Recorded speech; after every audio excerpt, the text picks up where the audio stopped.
Oh. Hey, we are live with episode 53 of the Fan Caste because it's another Friday night and it's October 12th. And you know what time it is? Howdy doody time? At least somebody's paying attention. You're going to have to explain to Tap and Die who Howdy Doody is. Yeah, because I'm not old like you two. It is time to Chuck Wendig. So have you guys heard the news? Yeah, I just don't know too much about what's going on. You don't know too much. I thought you watched like 3 live streams about it today. So Marvel has decided. I didn't say I watched them. I said I saw that they were uploaded. Oh, okay. You know, YouTube was finally doing its job and notifying me when something comes up because I'm subscribed to that person. Assholes. So you're subscribed? Mm-hmm. That's right.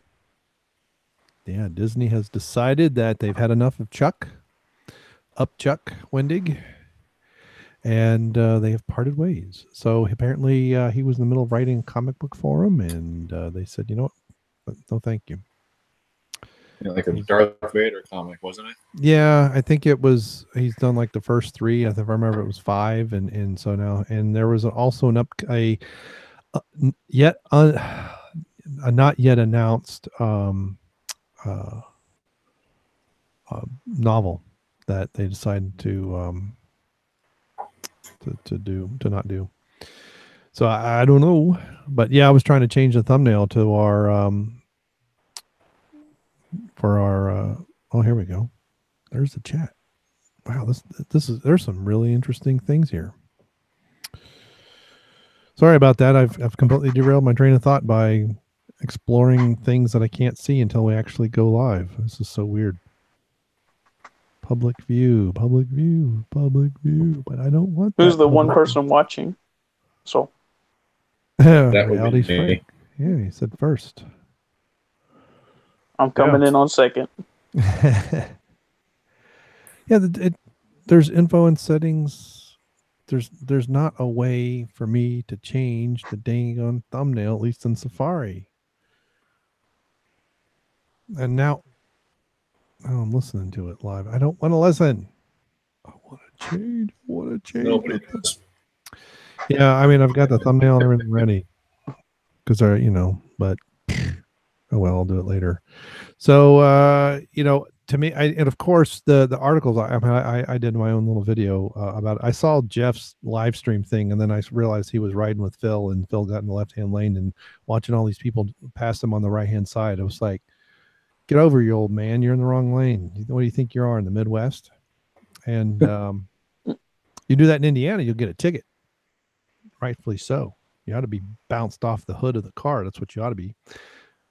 But that I'll tell you how much I like slow people in the left-hand lane. I did learn to drive in Germany, so and it shows. Well, only 1 foot bouncing is all Phil can do. Right. So of course they were blaming. What's so crazy is that he started. It almost sounded like he started to take some responsibility at the beginning of this article, and I was reading. Actually, I had 3 different articles, and it almost sounded like they were written by the same person, even though they were supposedly not. And then it was just all this vitriol about how he was harassed and hate and all this stuff, and I'm like, this guy was notorious for blocking people that never tweeted him. And I'm sure there are people that tweeted at him. And of course, one of the articles actually brought in Comicsgate as a troll hate trolling group. And it's like, they don't troll anybody. They don't dox anybody. They don't do any of the stuff that you're complaining about. Those are the people that report the truth about, say, Gamergate or something. Those are the people who get doxxed. So there was a lot of whining and complaining. I'm like, this guy he made his bed and he crapped in it, and then he had to lay in it. There's only so much alienation of the fans that even Marvel's going to take. So because he was too political and too vulgar. I don't know about too political, but he definitely was too vulgar. And then he complained about Gunn, whatever his first name is, and his pedophile tweets. And then it turns out he may actually be one. Just refer to him as the Predator from now on. The Predator. Yep. So there you go. There's the short rundown. You got anything you want to say about it? Just that I guess, yay, we got a little victory, even though we didn't really do much. I mean, I'm pretty sure maybe the people over him were probably thinking like, oh hell, we need to get rid of this asshole ASAP. I mean, or whenever the right time. This I've probably been one. They probably had been wanting to get rid of him for a while because of the way he's acting, and they finally just pulled the trigger. And hey, finally something good news, right? Yeah. Especially after finding out what's her face KKK getting that 3-year contract extension. Yeah. Yeah. I don't know how much, that's another, I know we talked about it a little bit last week too, but some of that stuff is, let her finish out the work she's got in the hopper and then bow out. Because I think it's gonna. I don't think she sees all 3 of those years. I think we get, Plan 9 from outer space, Star Wars 9 from outer space. It does marginally. I mean, I'm sure it's going to do okay. I don't think it's going to lose money like Solo. And then, she's going to say, I've reached the pinnacle. I have my Oscar, and it's time for me to let the next generation of creative people take the mantle and continue the story on. Bitch. What a bitch. People, I mean women, because men suck. Suck on that pussy. Anyway, sorry. Hold on. Frank, you still there? I'm still here. Oh, okay. He's getting over a cold, remember? He's going to monitor. Oh, that's right. He's all sickly. That's what I was talking about earlier. What about y'all getting a better immune system?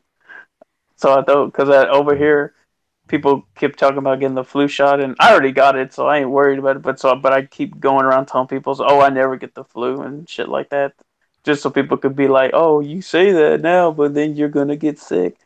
I was like, yeah, sure, whatever. Like, I'm so confident, cocky about it, just to mess with them. But I already got the flu shot anyway, so I'm okay.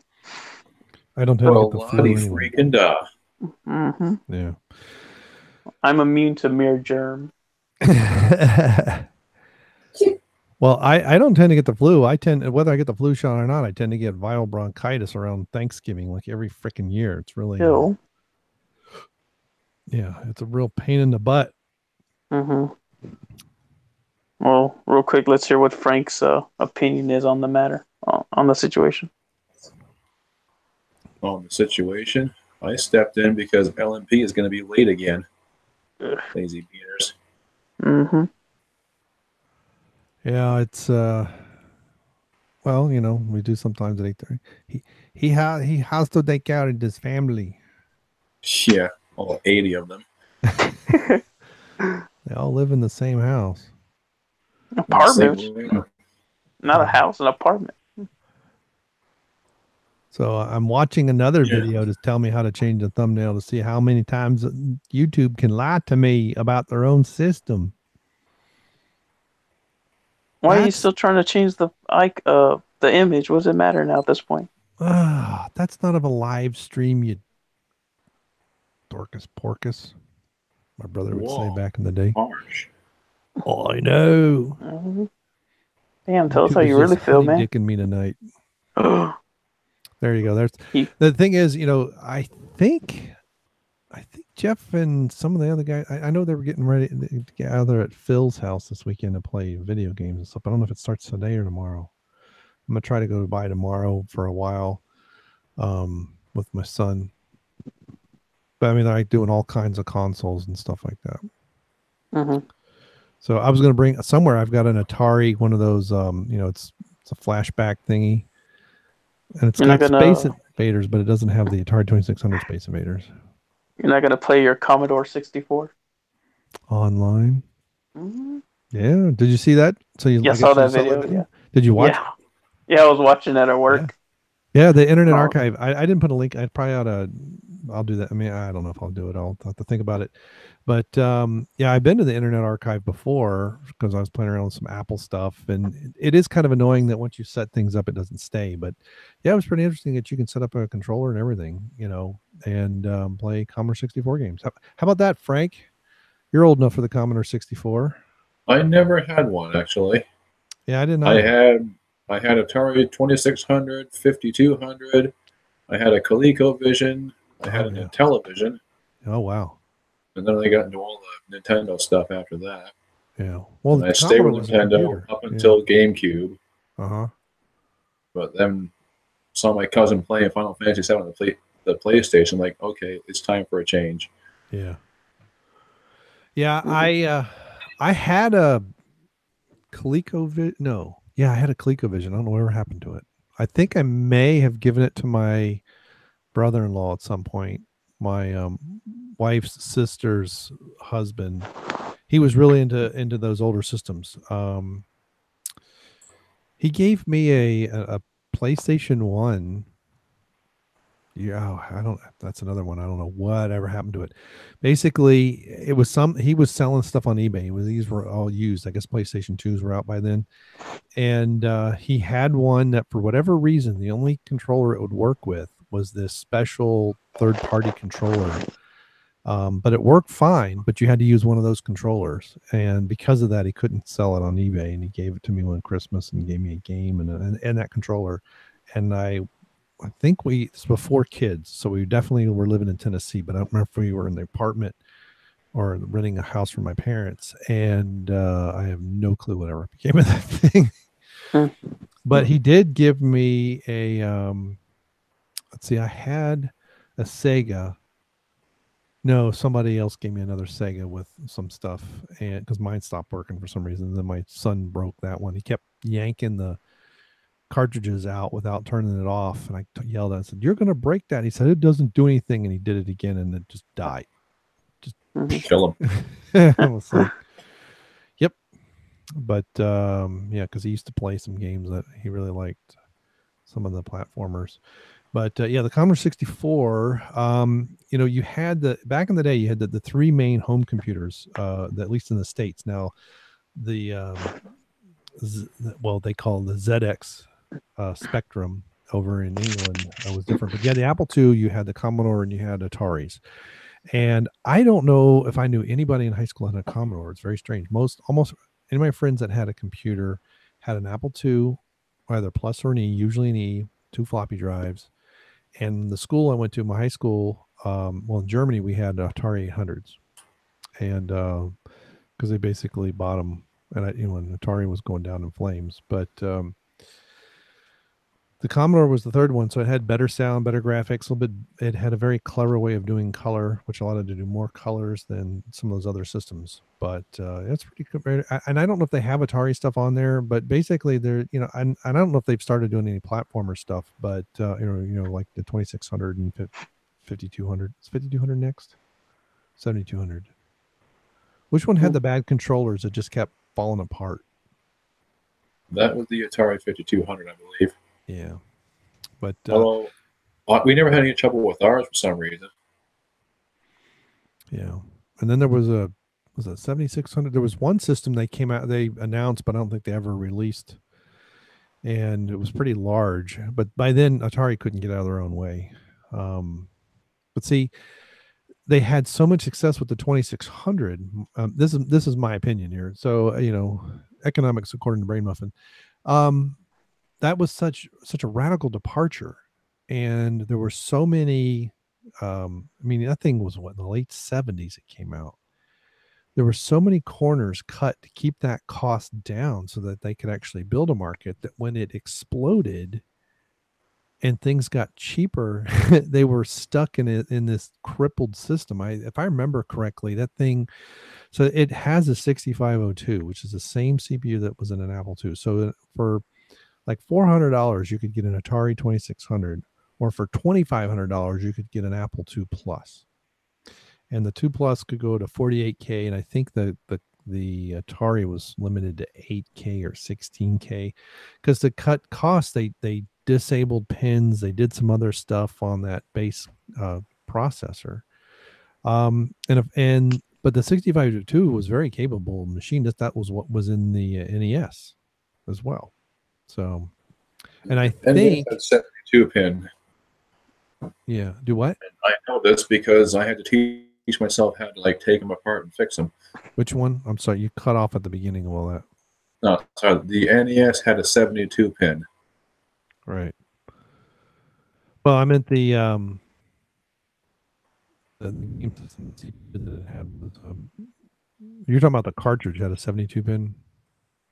Yeah, Yeah, and don't because the blow on. biggest part of the biggest thing issue about cleaning a Nintendo is taking out the 72 pin adapter and taking a pin to manually adjust all of the pins to make sure none of them are pressed down, which happened really easy with that system. Right. Yes, and do not blow on your cartridges, please. Yeah, Why don't blow not? your games. Because it's a myth that it does anything. You put moisture on the contacts and you can corrode them. I remember those Robot Chicken skit where they did that. The cartridge. He says, "Let your pin or something loosen up." So when he blows into it, he's like, "Oh yeah, it feels so good when you."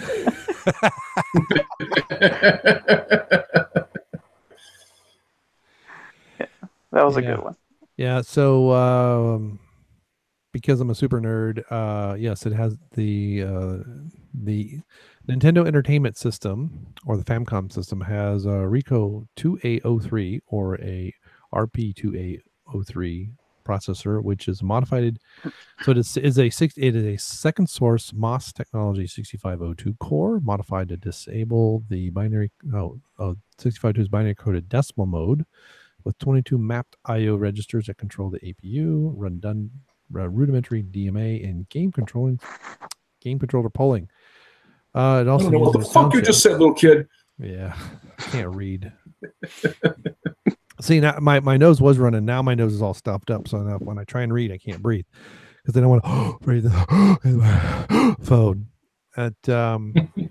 So yeah, when you get rid of, because you don't need the binary coded decimal, yeah, that slows things down. I almost remember what that means. It's been a long freaking time. But basically, it uses more space to save the same numbers. It's basically what it is. But but anyway, that showed, and I thought the Super Nintendo had the processor that was in the Apple II GS. Oh, Eric.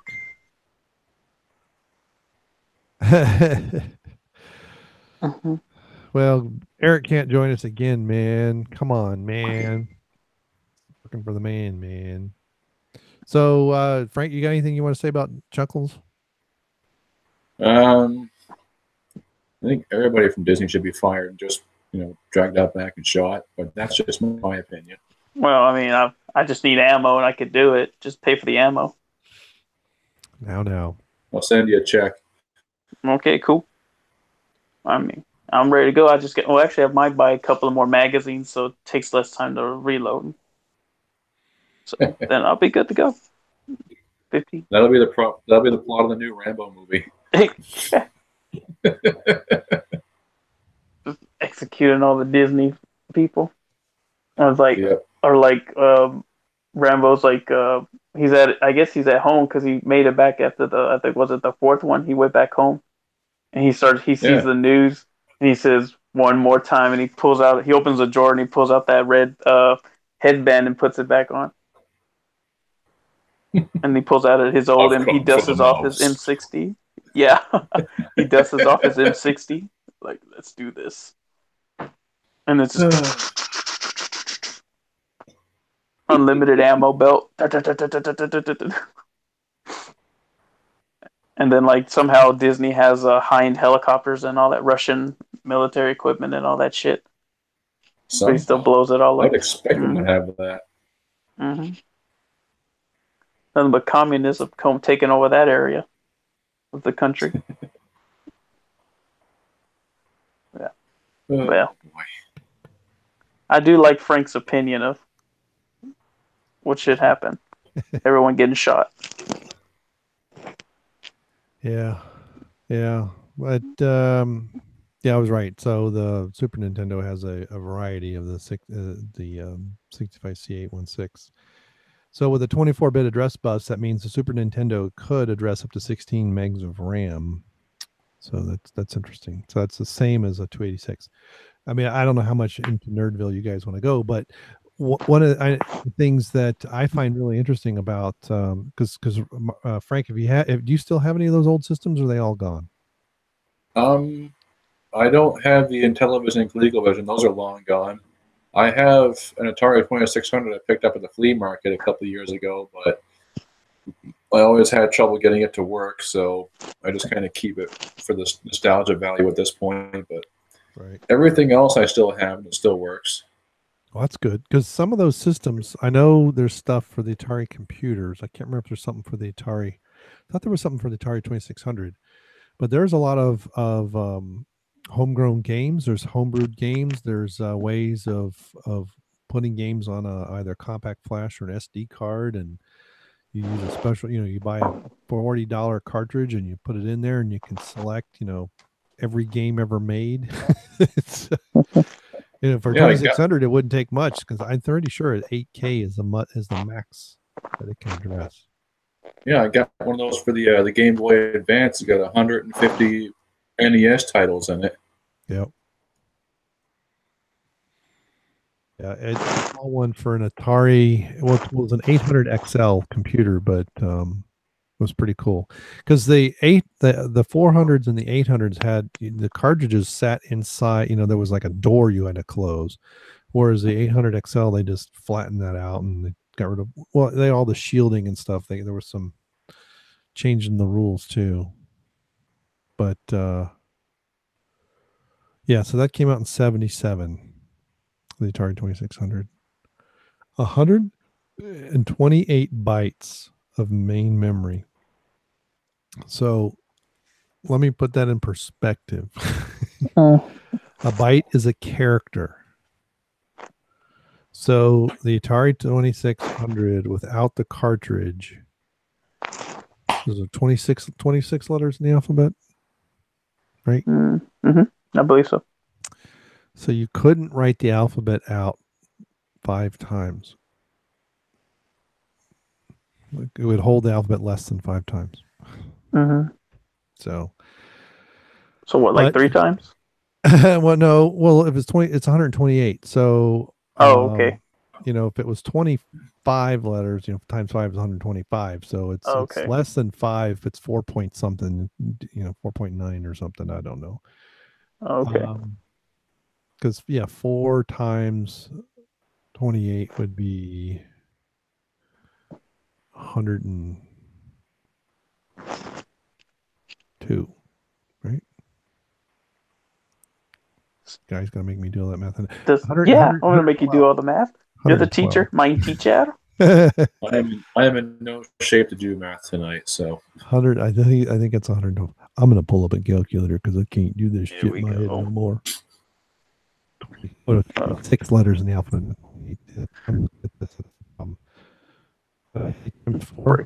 You're breaking up late. So you'd be 2 characters shy. You need 130 characters to do it 5 times. Mm-hmm. And it's only 120. What'd you say? 128 bytes. Okay.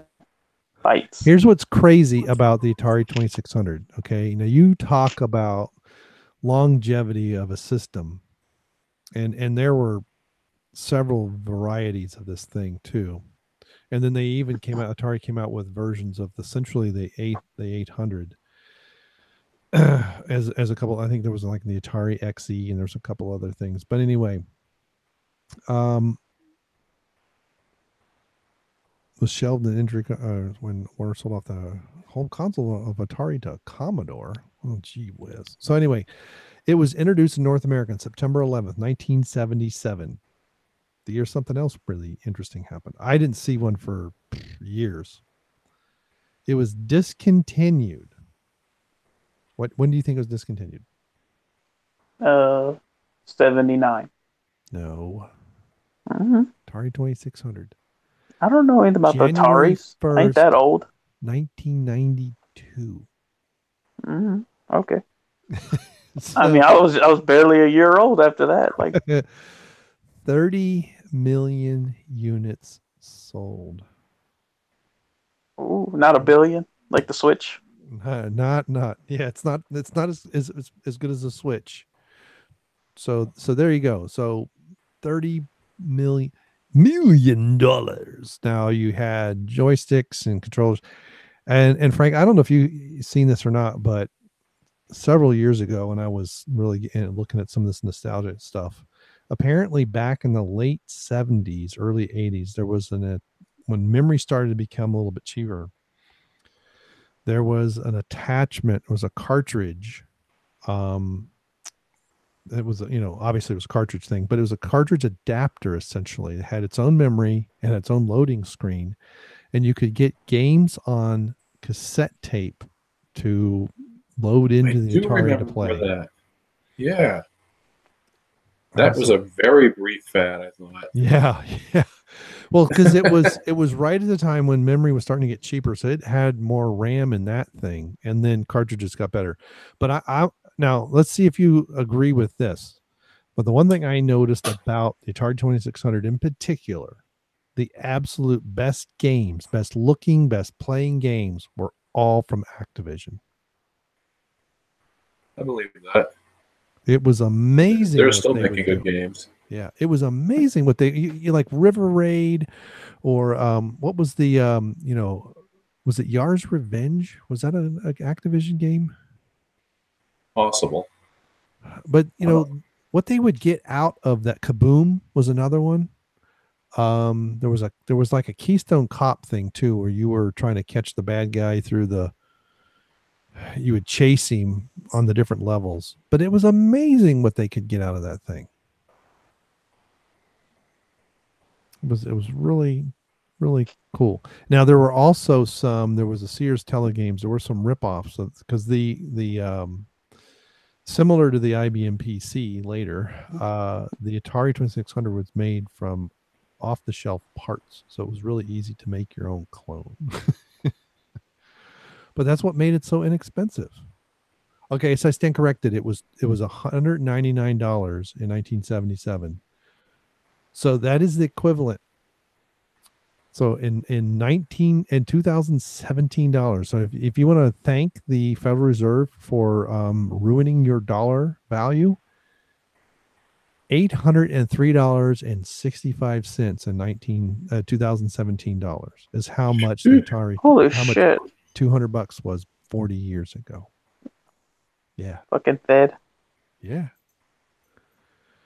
And it used the 6507, which was it's like the 6502, but smaller, cheaper, 28-pin package. The A15 through A13, signals were removed. As a result, it can only address 8K. See, I told you so. I may not know crap about the games and systems, but I do know I like the the Neo Geo was a very interesting system, but whose was it? Was it the Sega Dreamcast? Or was it Atari Jaguar? It was a very good system with 3 CPUs, but it was so difficult to program properly for it that very few games actually took advantage, and the thing just went. No, Jaguar was a handheld, so it wasn't that. I think it was the Dreamcast. Probably was the Dreamcast. It was just so difficult to program. You could do, or was it the Saturn? No, wait. The Jaguar wasn't a handheld. That was the console that they were trying to make sound like it was a 64-bit system. Oh, but they were just like it was. There was an Angry Video Game Nerd video about this, and he explained that they were doing some kind of trick with the math that it came up to 64 bits, but it didn't have that kind of processing power, and the system was just garbage. Yeah, the Jaguar, well, you're right, is not handheld. So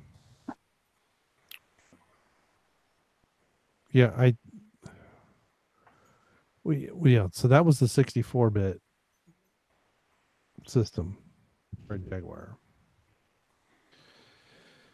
It had 2 RISC. Yeah, that one had. Yeah, this is what I'm thinking of. Yeah, it's the Motorola 68000 and 2 RISC processor chips. So it had 3 chips in there. It could do 64-bit. It had an object processor that was 64-bit non-programmable, provides all video output for the system. The Blighter was a 64-bit high-speed logic operator, Z buffering, so it could do 64-bit memory access. It had memory management for 64 bits. But the digital signal processor, well, they're still only 32-bit. Yeah, but I think that was the problem. Is the main CPU was 32, and then the two other processors helped it be 64, but it never did anything. And then the general purpose 68,000, which was a general manager of the stuff, was only 32-bit. So it could process in the basic, but that was the problem. So you had this stuff in the background, if you will. So you had two chips that were doing all the special stuff, but then it had to go through the 68,000, and that was a bit of a bottleneck. And it made the programming very difficult, and so they tended to only write for the 68,000, which I think at the time was in a Macintosh too. It was also in, was an Atari ST? Was that the 68,000 computer? I don't know anything about Atari. Well, yeah, I keep telling y'all. I don't know jack shit about Atari. I'm trying to listen to what you're saying, so I can learn. You need to get all these damn kids off the show. Yeah, but didn't Atari make a handheld that lasted like a week and a half? Like literally a week and a half? No, not literally, but it was like it came out like in January and it was out of the stores by August or something. Atari Lynx, that's what it is. That's what. Oh yeah, yeah. Yeah, that was a bit of a joke. But that was, what was nice about that was in the 90s, and it was nice about those times. And yeah, there was a lot of failures, a lot of things came and went, but it really, every new system had to have some serious innovation, and you had to have good games, and you still you didn't have exclusive, well, you had some exclusive titles, but you could get, the NFL football in every system, you and I guess some of those titles but now it's just what, Xbox and PlayStation, and there's, and especially in the old days, of the Atari, the 2600 and the 5200 and the ColecoVision and the Intellivision, is you could get the same game on everything. Yeah. It would look different, obviously, but you could get it on all the systems. You could get it for the Commodore 64 as well as the Atari games. And now it's not so much. You're making LMP fall asleep. LMP fall asleep? What? He's sending me messages. Is he listening? Yeah. What is he doing then? I don't know. LMP, go to the group. There's the things in there. The links in there. He can just download the app and he could be chatting with us on his phone. He's telling me to send him the link. Okay. I don't know why I need to send it. He's got access to the cast. Chat. Yeah, it's in the. What the hell? Jose Padilla is live. I'm astounded at how far Atari has fallen. Like you said, at one time they were the Nintendo of their day. They were the top. Nowadays they can't even produce a decent game. It's like the that 2009 Ghostbusters game. That was one of those multi-port titles. I had the PS2 version. It's glitched out the ass. The PS3 version is fucked up because there is no way to load a save file, so you can only ever start the game from the beginning every time. I guess the Xbox version works good, but that really pissed me off because I really enjoyed the PS2 version despite being glitched out. And when I got my PS3, I'm like, all right, I get to really experience this game, and it's like I got to experience it, but I couldn't continue. I was like, fuck. Yeah. So, there's my story. Beautiful. Oh, there's what you're talking about in the chat. He says, yeah, look what he's got, a bunch of Z's. No one wants to talk video games. We want ring rust. This motherfucker. What's this Wii stuff? Nobody listens to Ring Rust. No one listened when it was on. That was funny. Yeah. I didn't mean it as much as a slam as everybody took it. But was it when we were on WCBS, or maybe I was just on there as a visitor, and Phil asked me how the I thought y'all were Fancast eating or something like that. Y'all were hanging out. No, it was. I must have been on as a guest or as something or as a fill-in for somebody because Phil was still on the show and I think Loudy was too. And again, this is what I understand. This channel started growing, when we started doing this, and we got up to like 60 subscribers relatively quickly, and then it just sat there for a year.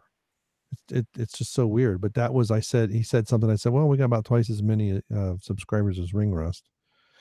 And everybody's like, ooh, and I'm like, I just was just stating a fact. I wouldn't like, well, hey Phil, how the hell's the Ring Rust going? So Brian being all edgy and shit.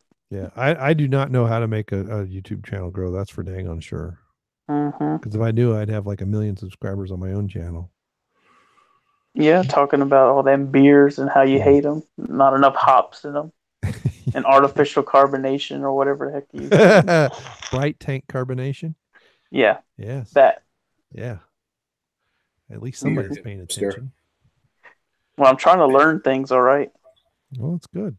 I'm trying to be as smart as Late, but a little bit more bravado. But not as boring. Yeah. Your words. Well, that's what they said on last night's show. Did you listen? 26 seconds in, I came up. I couldn't believe it. It's like it's a record. 56 seconds in, rather. Yeah, less than a minute. And it's like, all right, they're making fun of me already. LMP, get your ass on here.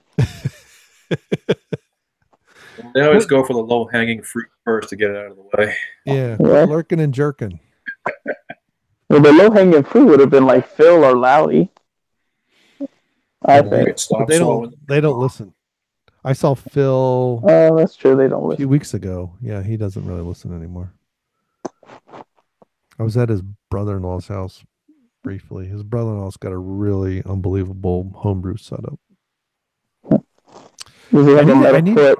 Hey, don't swallow your mic, man. I didn't swallow it. It's like this. Ah! There. Is that better? Yes, much better. Sorry. Much better. So, I don't try to shove it up my ass or anything. Well, then you would sound like this.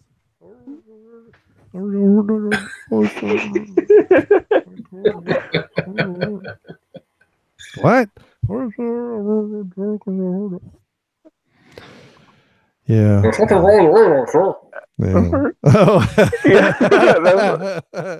Comb the desert. You hear me? Comb the desert. We ain't found shit.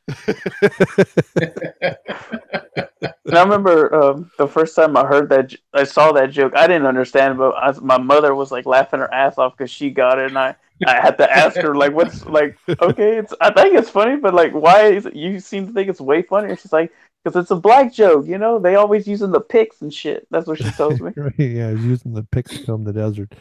Well, I like right before that Colonel Sanders says, sir, don't you think we're being a little too literal? I was like, what are you talking about? We're combing the desert. We're telling what we're told. He told us to comb in the desert. We're combing the desert. Yeah. Why is he always preparing? Why don't you just move out? Okay, move out. And he falls over. Are we stopped? All right, smoke them if you got them. Yeah, that's a great movie. That is far more a Star Wars movie than anything we got now. Yeah, seriously. It's almost more of a Star Wars movie than the prequels. What is Chapter 11? Yeah. Well, here's what I don't understand. I think I've said this before on this program. So ILM an offshoot of ILM did the special effects. But ILM was doing special effects for the Star Trek movies at the same time, and they looked nowhere near as good as the Star Wars movies. It's very strange. Maybe I guess they didn't like Star Trek. I don't know, but and I had I had a couple articles on Star Trek this week that I read. Some of them I haven't put out yet, but there was one about what's her name is apparently going to be a first officer. I didn't even recognize her, but man, she looks good in that tight suit. She was Mystic before. Stamos. Mystic? Or she's not Stamos anymore. Rebecca Romijn. Oh, Mystique. Mystique. I was gonna say like Mystic. I'm sorry. That's my brother's dog. That's what threw me off. I was like, what? Yep. Yeah. So Yeah. there you go. I think she had her own TV show at one point, like before she was Mystique, or sometime after she was Mystique. I'm trying to remember it. Nah, probably wasn't that good. I don't think it probably lasted long anyway. Rebecca Romijn? Mm-hmm. Oh. Yeah, I think there was like a TV show where she did on. You know what though? I know for sure. I believe it was a CW show. Well, WB back when it was still WB. Oh. Oh, Yeah. that's why you didn't see it. Yeah. Mm-hmm. You know how, like Dion, how he talks about the CW, and he's right. I totally agree with him when he starts talking shit about the CW. Like I can't help it. It's like he's preaching, like a preacher. He's preaching the truth. Yeah. Well, he really got into it last night. That was great. Heck yeah. Like I was like, this is the Dion I know and love when he starts getting his rants and he just starts going off. The Rock's not black enough to play John Henry. Oh, that was priceless. Mm-hmm. Kellogg isn't here. She's out with her boyfriend. She's out ruining her life, and I don't mean that as a joke. Her 1 year break has been 3.5 years. It's like, go pursue a career or get married. One of the two. So get a job, bitch. Sorry, I didn't mean to call her a bitch. She decided she was going to quit her part-time job at Micro Center, and I'm like, and do what? And she does all this cosplay stuff and comes up with costumes all on her own, and she, I don't have any talent. I'm like, bull crap. Don't tell me you don't have any talent. So The Librarians, maybe, was her TV series. I guess maybe. That was on for 4 years though. Like I said, I know she was on the show because I know my mom used to watch it, and I had to sort of watch it. I just don't remember. John Larroquette. I'm gonna have to check this show out. She looks pretty good. She's 4 years younger than I am, so she's married to a guy that when he was on Sliders, my mother-in-law thought I looked like him. Sliders? Yeah. You talking about what's his name? The main character? Yeah.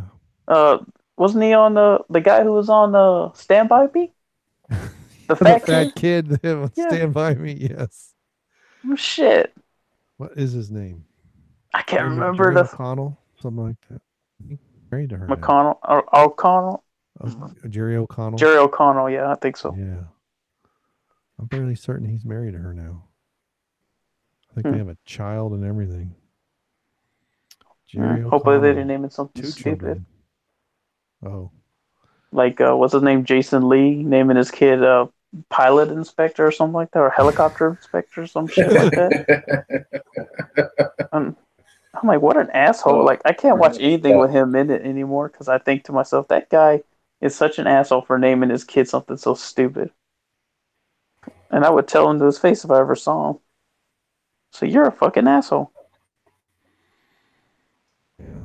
It's just me. Magicians, that was a show that I watched until it decided not to come back on the air. Yeah. Anyway. Is LMP still watching? I don't know, man. Yeah, he's still commenting. The thing is, you start talking and then you just stop. All he's good for. It's like listening, you just stop and then there's dead air. It's like, well, I'm so sorry that I stopped talking. I could continue talking forever, but I just don't have the strength to do that. Okay. Okay. See, now I'm done. Well, no, it sometimes it sounds like you're like mid sentence, mid thought, and then like that. Oh, sorry. I guess I don't have together, this thing down. I can't, man. Don't tell me to get my shit together. You don't got the answers, Sway. You don't got the answers. Did you see that thing about what's his name, Kanye West, visiting Trump? Oh, I heard about that on the friggin' radio. I was beating my head against the wall. Like, I was laughing because I was hoping he would say, "You ain't got the answers, Trump. You ain't got the answers, Trump." Because of course Kanye would be a Trump supporter. I think it's so funny because I really didn't. It's like during the. I mean, I voted for Gary Johnson since 2000, and the whole just the way people were acting, or the anti-Trump people were acting toward him. I was just like, you've almost convinced me to change my vote because it's like you people are nuts. So, but the whole time during the primaries, people asked me, I don't think he wants to be president. I think he's just doing it. He did it previously as this publicity stunt. And I thought, that's what he's doing now.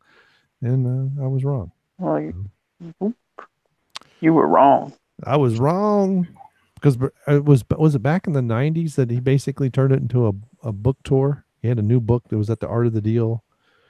I just remember reading or seeing a video about how he put something in an article talking about, like, I guess policies he would do or something like that.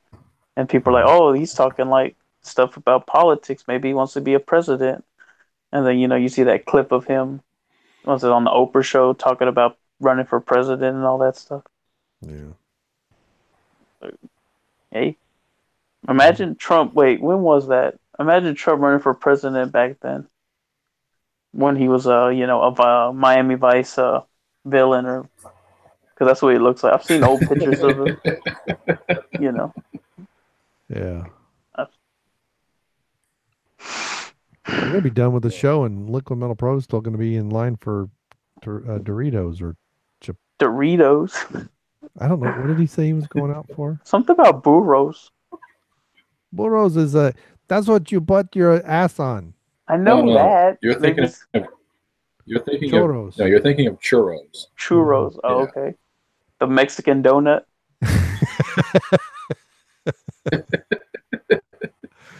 Well, a few weeks ago, Tab and Die did say he doesn't speak the rice and beans, so that's true.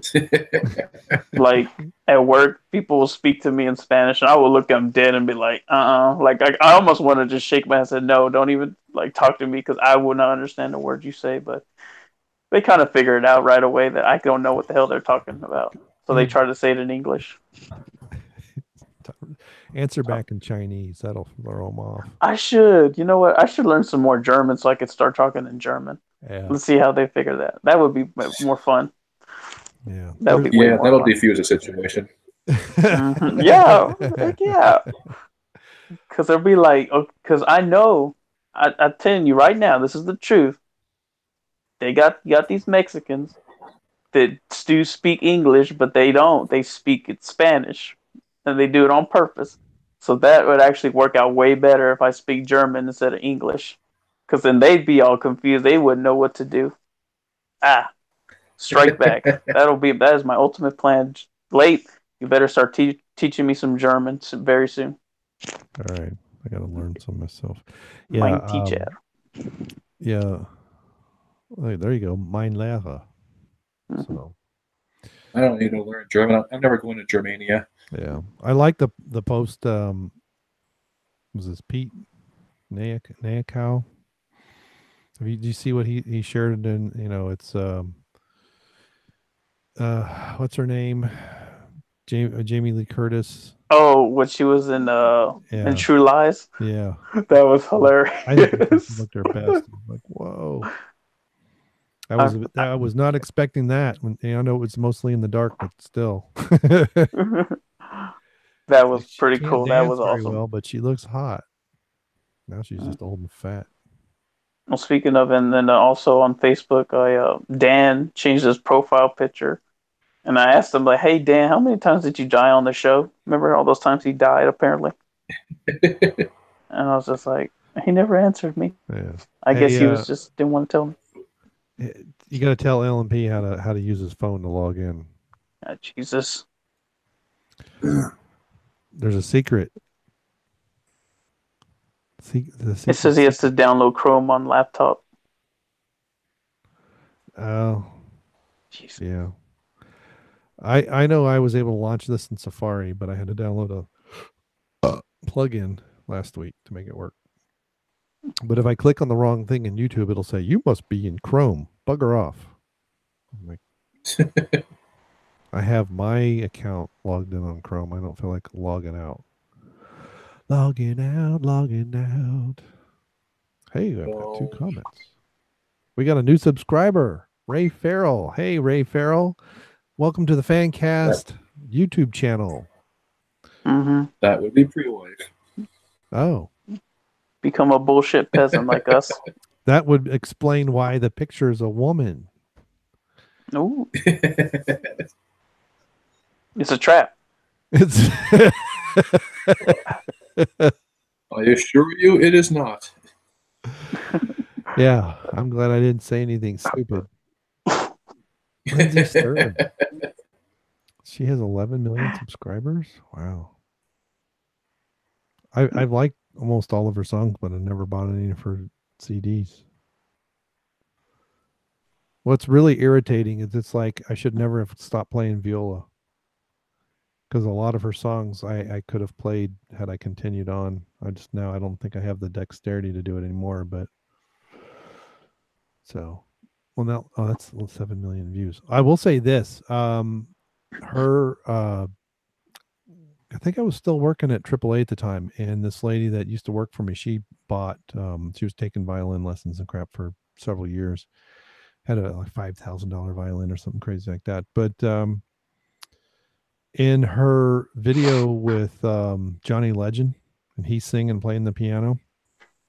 So I'm not really paying attention. I'm listening to it one day, and I hear an open C string, and I'm like, it's a violin. It doesn't have an open C string. So then I'm thinking I'm hearing things, and I hear it again. And so I actually watched the video, and it's not quite in sync. Her playing and the, dancing around all that. And the first couple of times it happens, I can't see her left hand. And so, or the violin, and eventually they showed it, and I stop, and sure enough, it has 5 strings and it has a C string. And I was like, just absolutely freaking out, because it sounds different than a viola's open C string. So, are you laughing at LMP? Yeah, no, I'm laughing at you. It's like I saw a 5th string and I was freaking out. Yeah. Well, hey, I haven't played in a long, long time, and I won't, and I still have my viola somewhere, well, not somewhere. I know exactly where it is. It's under the bed. But a viola is a 5th lower, but it because of its size, it has a very different sound compared to a violin. So, see, the things you will learn that just come crawling out of my head. Yeah. We stay. Yeah. I still respect you. Yeah. Did you see the video I did last Saturday? Was that Saturday or Friday? When I did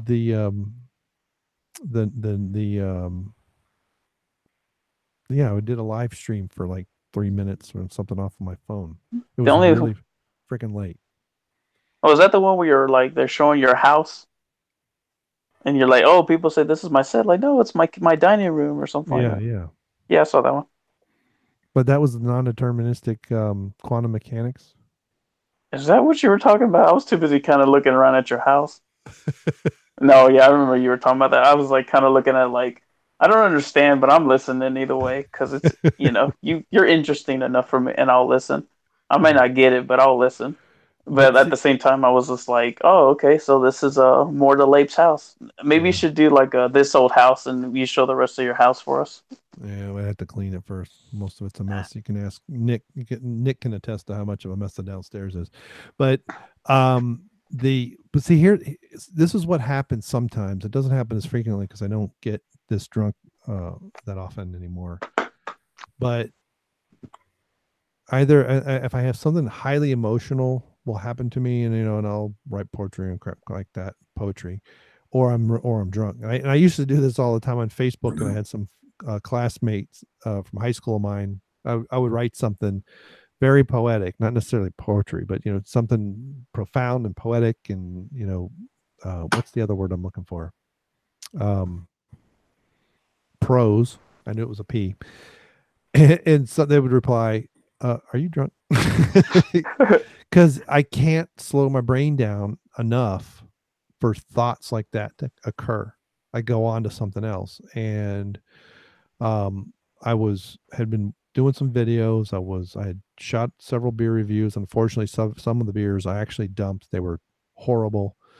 And but a couple of them were high grav, and was drinking them for a while, and I was watching this video, and this guy was explaining quantum mechanics. And because I had heard all these theories about how, and there's certain things with quantum mechanics, they say that until a human observes them, they can't be measured, or the measurement changes, and these different things. And there's always ideas about the multiverse, and is it there, is it not there? And this guy was kind of cutting across that, saying, there's another theory, if you will, this other way of reasoning, where the various probabilities that something can happen, that's all they are. And until we actually measure, we don't know which one of those probabilities actually has occurred, but it doesn't mean that they all will occur. And so I'm listening to this guy, and it's I should find the video and maybe post it or something. But he was talking about how certain aspects of because I had watched one on time, and the guy was talking about how come time can only go forward.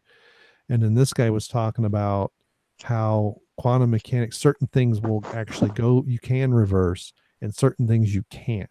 And you have multiple paths to that one occurrence, and that's part of why you can't go backwards. And that's exactly what a non-deterministic state machine is, whether it's finite or not. It's immaterial. And I was out with the dogs, and all this was just going through my head like a million miles an hour. And I'm like, I got to go live right now. Yeah, that's when you were talking about was it the soda machine? Yeah. Yeah. Yeah. Because see, the short of it is, if you have a deterministic state machine, wherever you are, there's only one way you can get there, and you know how you got there. With a non-deterministic, there's multiple paths, and you don't know how you got here unless you save some kind of state. And that's why certain aspects of quantum mechanics can't be reversed, because you're not saving anything when you're going forward. And that was the connection I was making, and I was just like, whoa, and freaking out. So So basically, you were me when I was high as hell the last time, because was it that I think it was when it was my second time or third time on, and I was like, oh, I'm mentally exhausted. I was just gotten off a high, and I was watching a movie about the video on YouTube about the geopolitics of Saudi Arabia, and I'm like all into it. I'm just like, man, I want to start a civil war in Saudi Arabia, see how that goes. Like, I was just determined. I was really determined to see how that would go out. Didn't they kill a journalist this past week? Hell if I know. I thought it was Saudi Arabia. Yeah. Or last week, didn't they? Yeah, beheaded they lured him somebody? out of wherever he was staying here in the country, and Yeah, they got him. Yeah. And more important news, Iron Fist is being canceled after season 2. Not surprised. Oh, that's from what I've been popped up hearing in the group. Yeah, I haven't even watched that. I'm surprised they got a season 2 at all. Yeah, and I really wanted it to be good. I wanted it to be good. Yeah. It had potential, but it fell flatter than Jessica Jones did, and I freaking hated that. Yeah. Jessica Jones, the first season was pretty good. And a lot of people... Huh? No, it really wasn't. No, it was good, but who made it good was David Tennant. And so when he was no longer it was like, because I've started watching season 2, and I got to, I don't know, 4th or 5th episode, and it was like, I started skipping. I started doing, my impersonation of Eddie, and then it was like, this is so bad. I can't even. It's like Supergirl. Was it season 4? I was watching Arrow, which is like tolerable now. It's like borderline. And it got to the 8th episode, and it's a crossover, and it's like part 3 or something. So then I had to wait for Flash or Supergirl or one of those to come on, and then watch it up to that point, and had to watch the other one up to that point, and watch. Oh. And Supergirl, I finally watched the rest of whatever season that crossover was, and it was just painful to get that far. It was so painful. It was just like, we get it. You all hate men, and every woman is gay. I don't know about Jessica Jones, like that Big D from Luke Cage. Well, in the first season, but in the second season, he's not around anymore. Well, I didn't see the second season. I refused to watch that. I don't even want to watch Luke Cage at all. I tried to watch the first episode of Iron Fist. I probably got like 10 minutes in. I just said, I don't give a shit.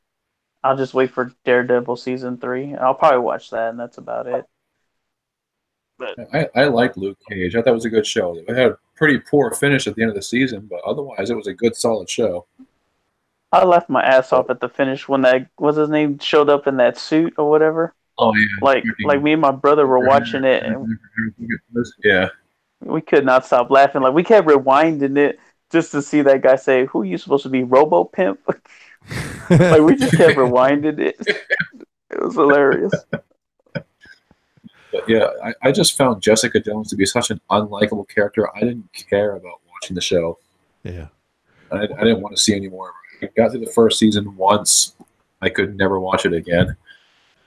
all right. Mm-hmm. Well, I part of it was the only and I couldn't, I don't remember where I stopped watching, but it was like, okay, are we going to learn about her past? And I kind of wanted to learn, what did they do to her in that, after the accident.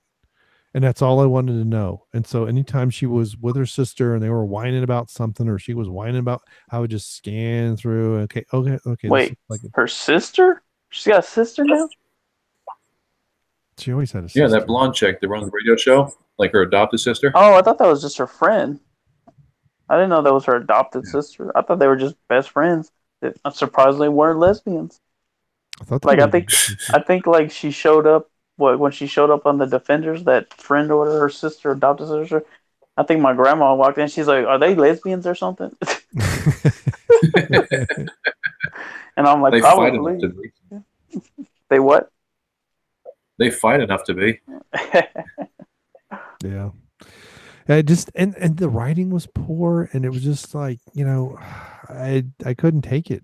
Well, I guess it's the CW, so everything has to be angsty teenage drama, kind of like the WB was. Oh, look, next time on whatever our angsty teenage drama is, what was it? Dawson's Creek, wasn't that on the WB? Oh yeah. Oh geez, yeah. Yeah, I never watched it either, so. Me neither. I just remember seeing the opening. Yeah. If I ever watched, Charmed or something, it was just because it had 3 cute chicks on it. Turn the sound off. Hit mute.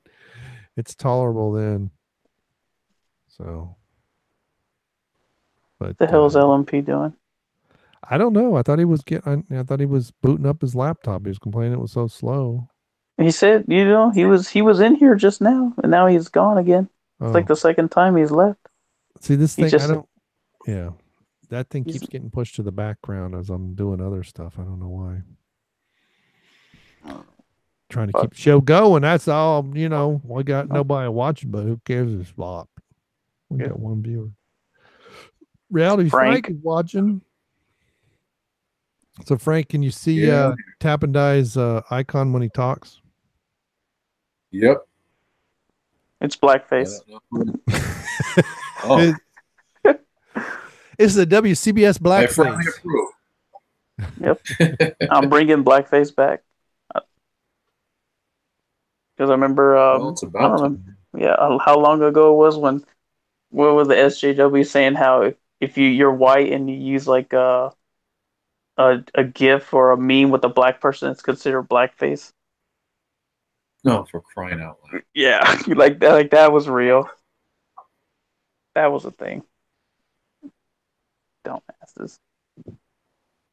I hate this world so bad. Well, don't hate it too much. We still got world-class bullshitters. Okay, we got that at least. Mm-hmm. Bringing people together. Everything else is fucking retarded. Bringing people together, one episode at a time. Yep. Just growing and growing. Oops. Hold on. Now he's saying he can't access it. Can't access what? The Hangouts. Why? I don't know. He won't tell me. He just says I can't get in. He doesn't agree. He doesn't agree? Here. All right, I'll go. Okay. So here. I was going to say, just send him the link. See if he gets in this time. I mean, stays in, because he's been coming in and out. She said. Yeah. There he is. Has joined the call. Yeah, I'm not kicking anybody out, so look. Say something, LMP. Says it. Buenos dias. You got to turn your mic on and your camera off. Wait. He's got his camera on? No. Oh. I'm about to say, like, I don't see him. You see his icon? Yeah, that's it. But when you say turn your camera off, I was like, anyway, I thought I heard him for a second there. And he's gone. No hablo comprende. It says he left the group. Maybe he's got a, I don't know. Can I invite people by, I don't know. Fancaste. I don't know if he, no. Let me do that. Oh. Yeah, okay, finally. There you go. Took me a while to get through this bullshit. Jesus, you would have thought I fucking was searching for the promised land or something with this bullshit. Probably would have found it. Better chance finding that to get on this thing. Well, I mean, this is an old laptop. This laptop isn't exactly the most reliable thing out there. It's slow as fuck, but I mean, it gets the job done. I can always use it for whatever I want to search hentai or something. I don't know. Whatever I usually do on a regular night. Anyways, my sorry, Boro loving ass is on the show finally. I heard you guys talking. Late was boring the audience to tears. I was making Frank mad in the comment chat, and Tap and I was just doing what I expected him to do. So everything seemed like a normal Friday night. Yep. Wait, what was I doing? I don't know, but he was doing a good job at it. You were the only thing I found entertaining for like a while until Late spoke again.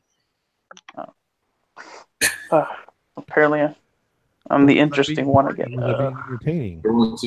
I mean it in jest. I mean it in jest. Yeah. They called me boring last night, so I don't know anymore. Oh shit! I didn't even know.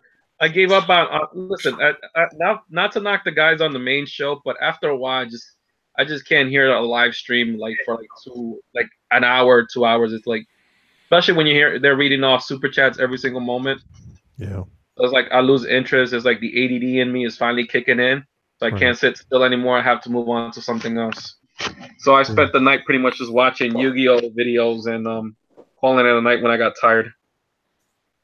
Yeah, that's why I just watch it the next day. I don't watch it live anymore. Well, I can't either way because I got to go to work early. Got to get up early, but I just listen to it later on the next day.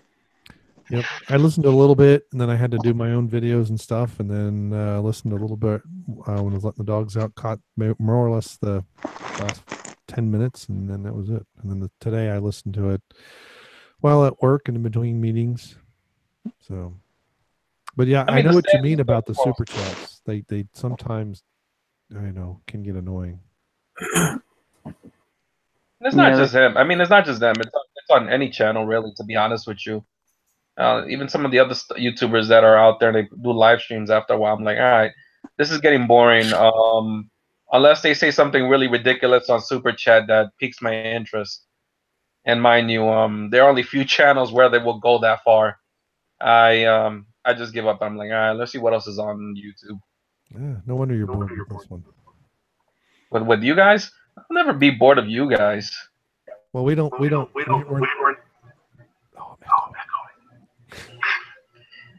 Yeah, I can hear you loud and clear this time, better than before, and I'm surprised you guys can hear me a lot better. Might be the laptop.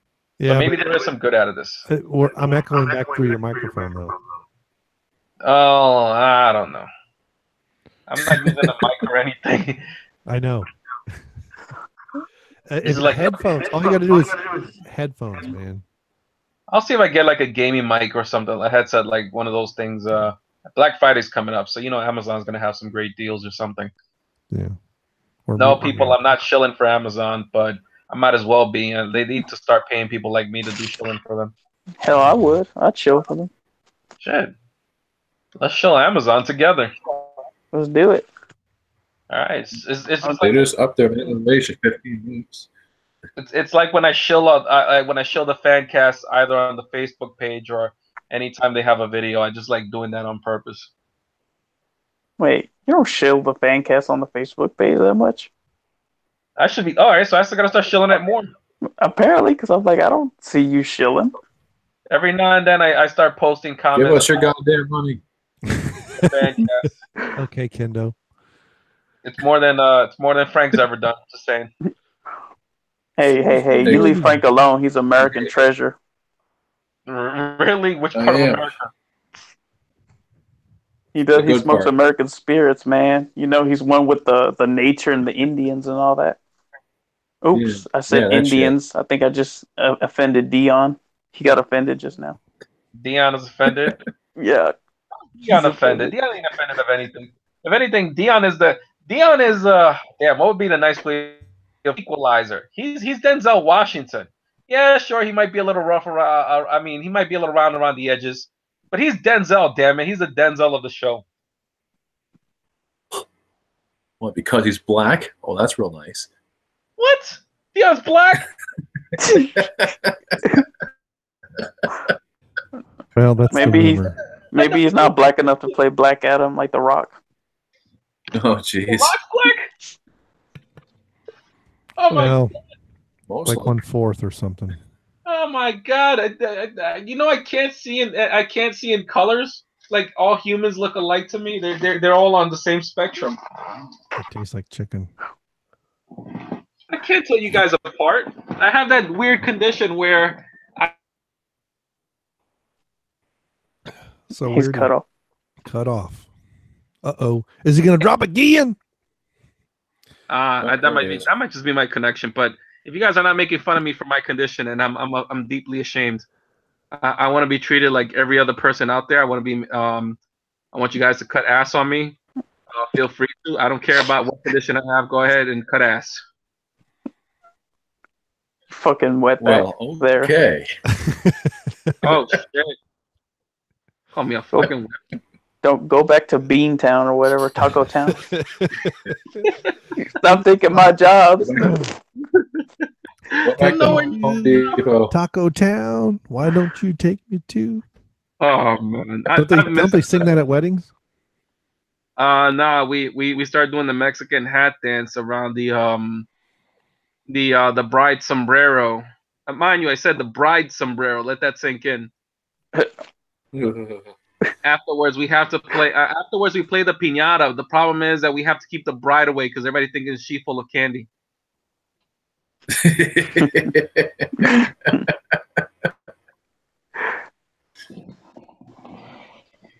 God, I miss piñatas. I can't wait for the day that some people actually bitch and moan about us and say, look at these people. They're saying such offensive things about Mexicans and Mexicans and Mexicans. Like, damn, it's like the only thing they only have Mexican jokes. Yeah, because it's kind of like on the main show how they joke about how Kendo's the only white guy there. Well, it's like we got 2 Mexicans and 2 white guys, and it's like, and the 2 Mexican guys are the ones talking shit about Mexicans. Yeah, man. Known fact: if you hit Mexicans with a stick hard enough, candy will fall out. Go out and hit a Mexican today. Yep. I mean, we do drop something if you hit us hard enough, but it ain't the type of candy you think, and it looks like sugar, but it's not sugar. Nose candy. Even better. Even better. Oh hell yeah! You ever watch Dave Chappelle? When I think it was part of the Lost episodes, they had the racial pixie. No. No, I never watched Dave Chappelle. He's Oh black. my god! Okay. Oh wow! You can't watch him. Funny? Are you assuming all black people are funny? If that's the case, what do you think of Bill Cosby, huh? Funniest man that ever lived. God, He's not funny anymore. What are you talking about? The man is still selling pudding pops and pudding pops and you know what? You know what? I want to know something about Bill Cosby. You know what his greatest crime was? Got caught. He got caught. Well, no, Yeah. I was gonna say he gave some women free drugs. What the hell was? It's free freaking drugs. Like, holy shit! Like, do you have any idea how hard it is for some free drugs in this world? Much less from a famous guy. Holy fucking shit! Like, like you know, on the subject of The Rock and not being black enough. Like, if The Rock came out of nowhere and said, "Hey, do you think I'm black enough?" and just started giving me some free drugs, I'd be like, "Hell, fucking yeah!" I mean, yeah, you weren't my number 1 pick. You weren't even my number 1, 2 pick. You weren't even my number 3 pick of greatest wrestler of all time. But damn it, it's still the fucking Rock. Give me some. Mankind forever. I'm like, you know what? Let's start snorting together, Rocky Maivia. So we can start getting some die chants again and remind them of the good old days, like when people actually hated him and not loved him, and just start like snorting all the Mexican candy that we call cocaine. Mm. Well, yeah, God. of course people hated him. Remember that fucking stupid haircut he had back then? Oh yeah. You know what's crazy? I was a kid back then, so I didn't understand the whole die Rocky die thing as a kid. You know, you don't really understand these things. So when we finally saw him on screen, you know, cutting the promos and the whole these die Rocky die chants and everything, I honestly accepted him for what he was at that point. He was the heel. He was the guy that like, I'm not taking your shit anymore. So fuck all of you. So you know, as a kid, he always has been and always will be the heel to me because of that. Obviously, I was more of a Stone Cold guy, even though Stone Cold himself started as a heel. But I just like the whole him coming in, stunnering people, and it was like there was no discrimination. He stunned everybody equally. That's what made it so great. Obviously, afterwards, somebody had dropped him on his neck, and the rest is history. So yeah, but yeah, the '90s were a good time for wrestling. Oh hell yeah! Like nowadays, like, oh wait a second, we're boring that one guy in the audience that's probably watching us and talking about wrestling. Hey, but anyway, shit, David Applegate's watching. We fucked up. Ah man, we lost our only viewer. Just don't speak it. Don't try to talk in a horrible Australian accent. Oh. I bet you he's really a Kiwi. Yeah, he ain't Australian. He's a Kiwi. David, I agree. Traps are gay. This is why you play them in Yu-Gi-Oh. Nobody likes them. I must have missed something. The dogs were Dozer was getting into something, so I stepped away while you guys were talking. So these comments don't make any sense to me. It's true. Coke is not made in Mexico. If you mean grass, then yes, it's grown in Mexico. I'm pretty sure none of these comments are going to make sense to you because this is just me showing my weebiness. He's from Australia. Australia? Yeah. Australia. Well, I mean, there's a strip on the bobby. There's like at least four or five different accents. There's Australia. There was this I can't remember her name, but there was this young woman who did a video years ago on YouTube, where she does like 20 different accents. And what's funny is she did a bunch of videos with different accents and things, and that's kind of what got people's attention. And then she started doing videos on how she does these accents. And her regular accent, she's like from Wisconsin or something, and it is more boring than my accent. It's like, oh my gosh. And then it turned out she was kind of a loony, so I stopped watching. Well, that explains everything about Australia right there in one paragraph. But the reason why I think Australia is cool is because it gave us Crash Bandicoot. And anything that gave us Crash Bandicoot is all right in my book. Except Sony. Fuck Sony. And Vegemite. And Men at Work. Yeah, that's another good one. And Yeah, Crocodile Dundee. yeah, I was Yeah, trying to Paul remember Hogan. his actual name, Paul something. You know, I always forget that Paul Hogan. there was 3 movies. Oh yeah, I always thought there was 2. yeah, the third one. Yeah, well, it's kind of like Yeah, we try to forget that one. Here's the thing. I actually like that movie just for how bad it is. it's like Beverly Hills Cop 3. Does it really exist? You know, there's a scene in that movie. Speaking of Mexicans and Australians, there's a scene in the movie where they get held up by a bunch of Mexicans in a lowrider, right? And the guy is like, and I know one of the gangbangers is like, hand over your wallet, bitch. And he is like, bitch, like he doesn't know what that word means. So they grab the Mexicans' guns and turn it against them. And what ends up happening is they grab, I think it was like a dumpster or something. They grab it and they toss it on top of the lowrider with all the guys still underneath them. And the guy's like, yo, Holmes, you should have called him a bitch. And they get on top of the dumpster and start piling it on top of these guys. I know it's a terrible movie, but it's still funny as fuck at parts. And Mike Tyson in it or something? What movie are you talking about? Crocodile Dundee 3. Oh. Okay. I was rather see, I never saw the third one, so I was just, like, you know, sorry, Frank. I never saw the second one. I remember it exists. I just never actually had any interest in it. Like the first one, obviously the best. And it's no comparisons. Yeah, there's like going up against drug dealers or something, because that was a big thing back in the 80s. Yeah.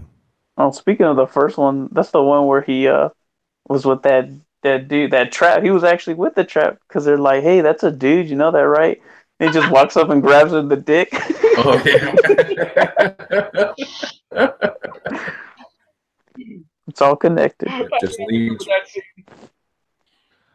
Yep, he just leans right in and grabs the junk. That's a man, baby.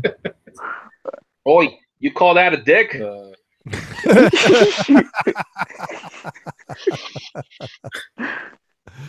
Now there you go. That's not a knife. So what is what's That's her a name? noise. Yeah, what's her name look like nowadays? Fat. Linda Kozlowski. Well, she's 60 years old. Huh? We defaulted to fat. Yeah, because like in the third one, she got all fat. Was she in the third one? Yeah. Oh. This is an odd. Wait. If I remember correctly, I think in the third one, they think the whole premise of the movie was they couldn't catch that one crocodile, and they got made fun of because of that. So they asked the question like, how did that news spread so fast? And the Aborigine guy just pulled out a cell phone and started like gossiping everything that they were doing to like the entire world. I thought you were talking about the Crocodile Hunter movie now. I'm telling you, listen, Crocodile 33 might be a terrible movie, but it's funny. It has its humor and it's there. It has some solid. It's so dumb that you can't help but get a good laugh at it. It's like the Room of the Crocodile Dundee series. That's not saying much, but it still makes you laugh. I didn't know she was still in that. I mean, I didn't ever saw it. So that one was like in the 90s, though, wasn't it? 2001. Wow. Because he has a son or something. Mm-hmm. Oh, here's a still of what LMP's talking about. There's an Aboriginal guy in a cell phone. So didn't they get married for a while or something? I have no idea. Actors. No, the actors. I thought, yeah, because I thought he divorced his wife and married her for a while. Or wow, Paul Hogan looks really old. Gee, he must be. Well, she's in her 60s. He must be in his 70s. Well, time will do that to a person, Wade. Dude, I know. He looks fucking old even back in the 80s. Huh? Yeah, but here's the thing, Labe. You defy aging for some reason. I don't know how long you've been alive on this planet, but I definitely know you are on a first name basis with God. But you've aged pretty well for someone who's probably in their maybe even Hey, I'll put it this way. I remember when Meltwater Pulse 1A happened. I was there witnessing it. What the How fuck? was that? And then Pulse, 10,000 years later, we had Pulse 1B, and it really sucked.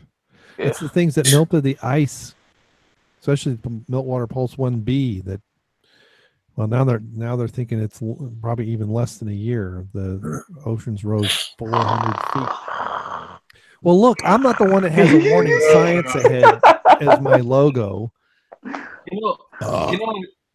Leif still remembers a time when mammoths were taxis. Hey, wait, LMP, read a verse. Read a verse. What are you doing? Since we're on this subject, read one of the verses, the late verses. Ah, crap. It's let me read it. Let me. It's the gospel according to Kellogg's, I think, isn't it? Or it's Toby. Dude, at this point, I incorporate anything about you that is possible because you're a meme. I want to say this right now, Lee. You may not realize this, but to me, you're a meme in so many ways. Like you're, I'm a walking meme. And that's not to like knock you or anything, but it's just that there's just so much about you that I find interesting that this is the best way I can express it. Okay. So let's read I'll read the verse from earlier. This is from Leviticus 18:22.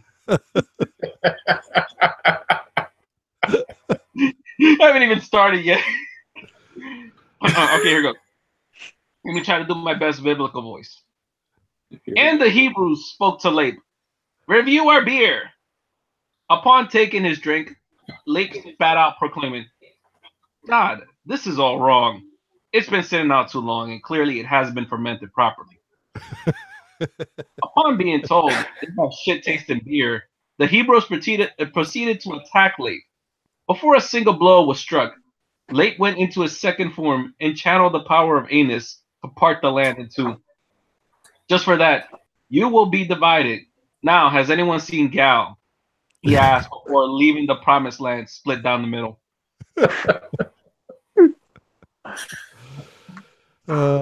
He is an Israeli. Wow. Let us all reflect on today's reading. Remember, she's a pogue. And then I remember responding like a couple minutes later. Toby 101. Woof. Poetry. Yeah, that's not Toby you're hearing about. I don't know whose dog. Toby has great things yeah, he has like an entire. Your dogs have entire gospels of their own. Yeah. That's LMP's dog. Oh, just wait till we get to my stuff. David Applegate was saying that. You still going with that? Wait, he's saying something. Okay. Let me. I'm about to get the. Oh God, it's like he says Paul Hogan was born in 1939, and he lived with her for a while, then returned to Australia without her. Yeah. He said, "Fuck that like bitch." 79 or something. Yeah. He went MGTOW before MGTOW was a thing. Yeah. She's 10.5 years older than I am. But, that's impossible. Right? Best one ever, like Hillary. What is she, a mummy? Who? We're not talking about me, mummy. No one saw the third one. David, I disagree with that. People did see the third one. That's how we know it exists. I just don't remember it. I saw the third one. I just don't remember it. Paul Hogan was box in the video store back in the day. I'm like, nope. Yes. I mean, but that was the good thing about those. Like, and on the thing of like what I liked about like the first Crocodile Dundee movie, especially, and maybe to some extent the third one, because again, I just don't remember the second one. I know it exists. I know it was about drug people, but I don't know. For some reason, it never spoke to me like the first and the third one did. I just like the fact that it was just a dude being himself the entire movie. Like he went to another world, another land, and whatever the place, right? He went halfway across the country. He was still himself, and it wasn't like, you know, when someone gets introduced to new territory, they feel so out of like place, out of comfort or whatever. Like he just adapted to it. Like, you know, like when he was in the bathroom in the hotel room, he was washing his own clothes and hanging them. Mm-hmm. Like the guy was just so chill. Like he was just like he had like the Zen thing about him, which you just happened to like. And especially when they got mugged, they were about to get mugged, and the guy had the knife, and he pulls out this fucking like Sword. not even a sword, man. That thing was like a machete or something. That thing was, you know how they always say we should have gun control? Mm-hmm. Well, we should have some Paul Hogan control. Because whatever he pulled out wasn't the weapon. He was the weapon. That was just an extension of him. How'd you get that through customs? I don't know. And I'll tell you this much. It definitely wasn't up his ass. We know that for a fact. He probably told customs, this goes on board with me, and they just said, we're not gonna try to take it away from this guy. Just let him go with it. I mean, that was pre 9/11, so obviously. That's true. Damn, I want to make a fucked up joke now that we're talking about 90s and airplanes, but I feel like that would be going too far. Fuck it. For us, never. Fuck it. We could have really used them on 9/11. That's all I have to say. That's all I have to say. Now you're echoing somewhere else. I think it's me. Okay. Oh shit! I missed it. What do you say? Oh, I said something about how we really needed Paul Hogan on that plane during 9/11. Oh, okay. Yeah. I'm pretty sure I've offended a lot of people tonight. Hold on. All what? One of them? All three of them. Well, 2 of them are on the show, so that is.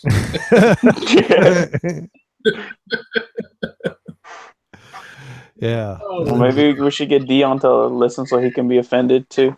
So did you guys see David's comments that there's rumors that they're gonna remake Crocodile Dundee with Paul Hogan as the producer? Well, I thought they were gonna make like a sequel with his son or something like that.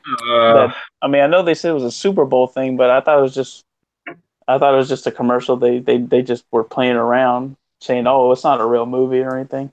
Well, it was just advertisement to get people to go to Australia. Well, it's probably trial balloon too. Let's see. No more. They're gonna cut Crocodile Dundee next. This is Australia we're talking about. One of the most cut countries in the world. Right. Can't even kill a bunch of emus. Yeah, that's right, David Applegate. I know about the emu war.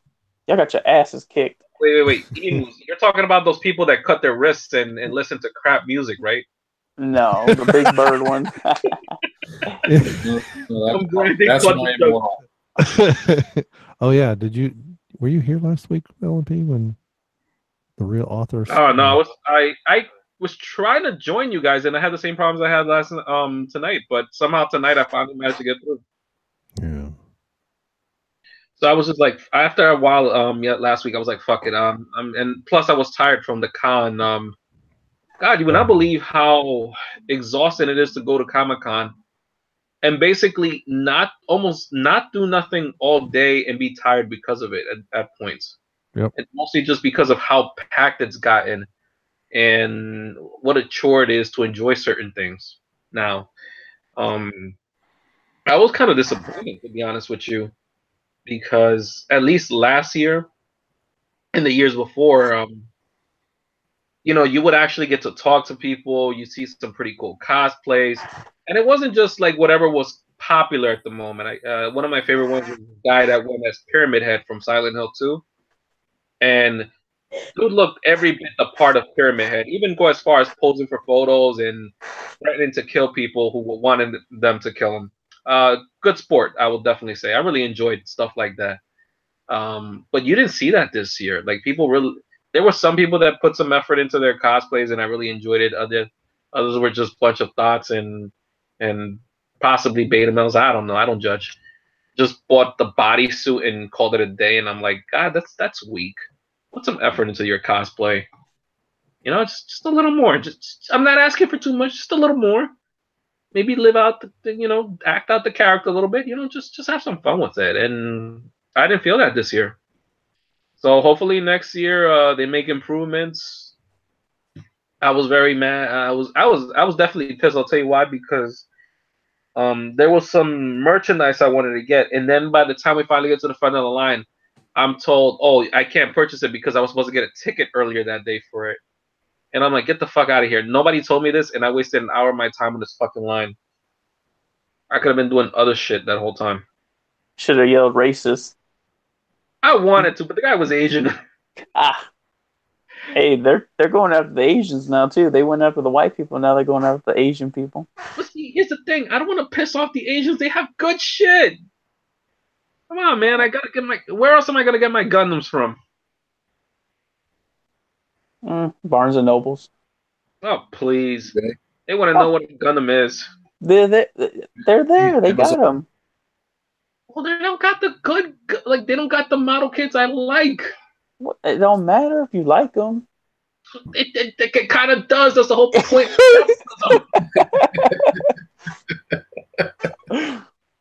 Careful now. I got the Mexican all riled up. He's gonna start yelling in Spanish and shit.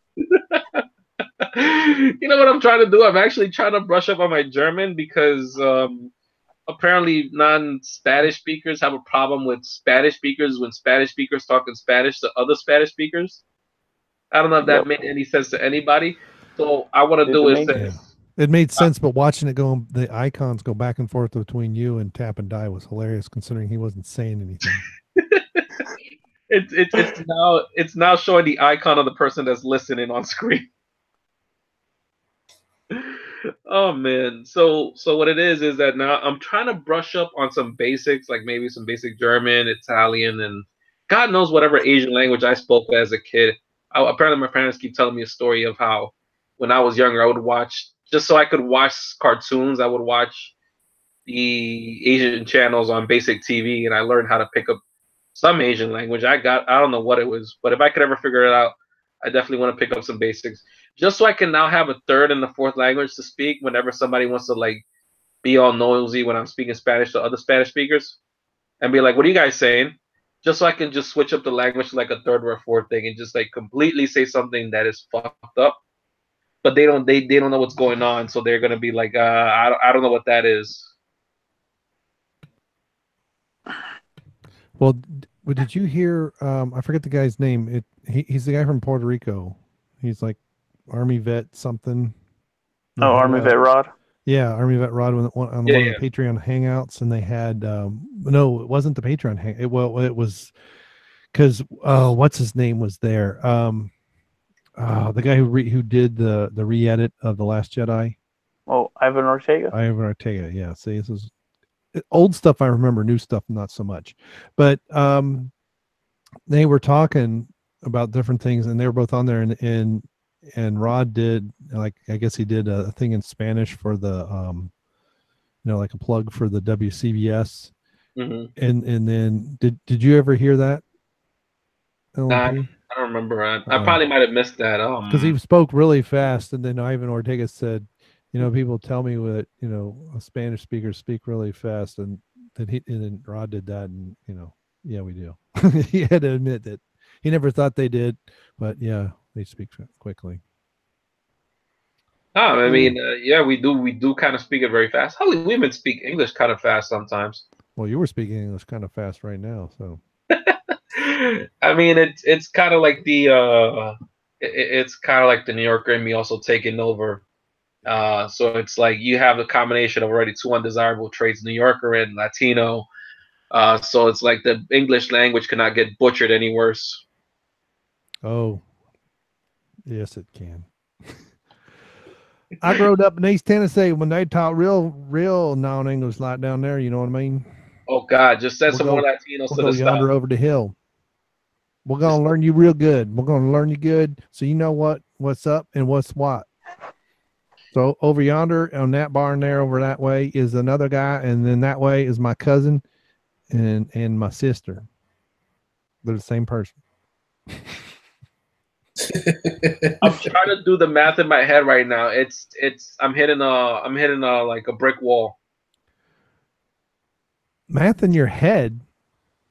Yeah, I'm trying to figure out. You know what I mean by that? Like I'm trying to figure out how is that possible, and I just hit a brick wall like instantly. Well, my mama married my uncle. So there you go. Mom and Pa are very special people. Yeah, you got you have, Mamaw, Papaw. Well, I mean, Millions? sometimes in the heat of the moment, people do some really fucked up shit with other people. So I guess Wow. I don't know how to judge that. So LMP, you missed one of our main topics. Are you hip on Chuck Wendig being tossed? For the shit that he said, yeah, it's just I wasn't following the whole Chuck Wendig thing until I know Razorfist put out a video on it, and then Jeff put out a few videos on it as well, I believe. Yeah. And it just came out to light. It was like with the James Gunn thing. I wasn't really upset with the whole James Gunn thing because of the context of what he was saying. Because, like I said, looking at it in terms of like, is he allowed to joke at that or not? That wasn't the point. My whole point was like, you were making this whole crusade about let's fire Roseanne, and Right. because she said some fucked up stuff, and yet we're supposed to forgive you for the shit you said. Yeah. Like, that's double standards, hypocrisy, much all that crap. So with Wendig, it was just like, all right, you're attacking the fans, so Yep. you're attacking the audience of the people that buy the product. You better make sure that your product is so good that all that shit that you talk to the fans is not gonna matter. You'll be untouchable. You could even go up to a fan, kick them square in the nuts, and it won't affect comic book sales at all, or anything at all that has your name on it. Obviously, your mouth wrote checks it can't cash, and you paid the price for it. So there you go. Yep. That's pretty much what I said. There you go. I'm in agreement. Word for word. And it was not alt-right, haters on the internet that did it, which is what he wants to blame. No, it's this is the thing, and this is where one of the reasons why I get pissed off the way I do nowadays about like all this race crap and all this gender identity politics and all this bullshit, right? When it comes to comics, when it comes to video games, when it comes to all this nerd stuff and media, right? You've had a group of people. Maybe the comics people weren't so fond of the video game people. Maybe the video game people weren't fond of people that were into, I don't know, some other type of nerd shit, whatever, right? But there was always a sense that these people were passionate about what they like. It's like with people with sports. They're passionate about what they like. They invest themselves into the product. They invest themselves into the culture a little bit, if you will. Everything has its own culture. All of a sudden, now you have, I don't know what to call them. I'm just going to call them cultural weebs, but weeboos because you have people, I don't know if you guys know what a weeboo is. Do I need to explain it real quick before we continue?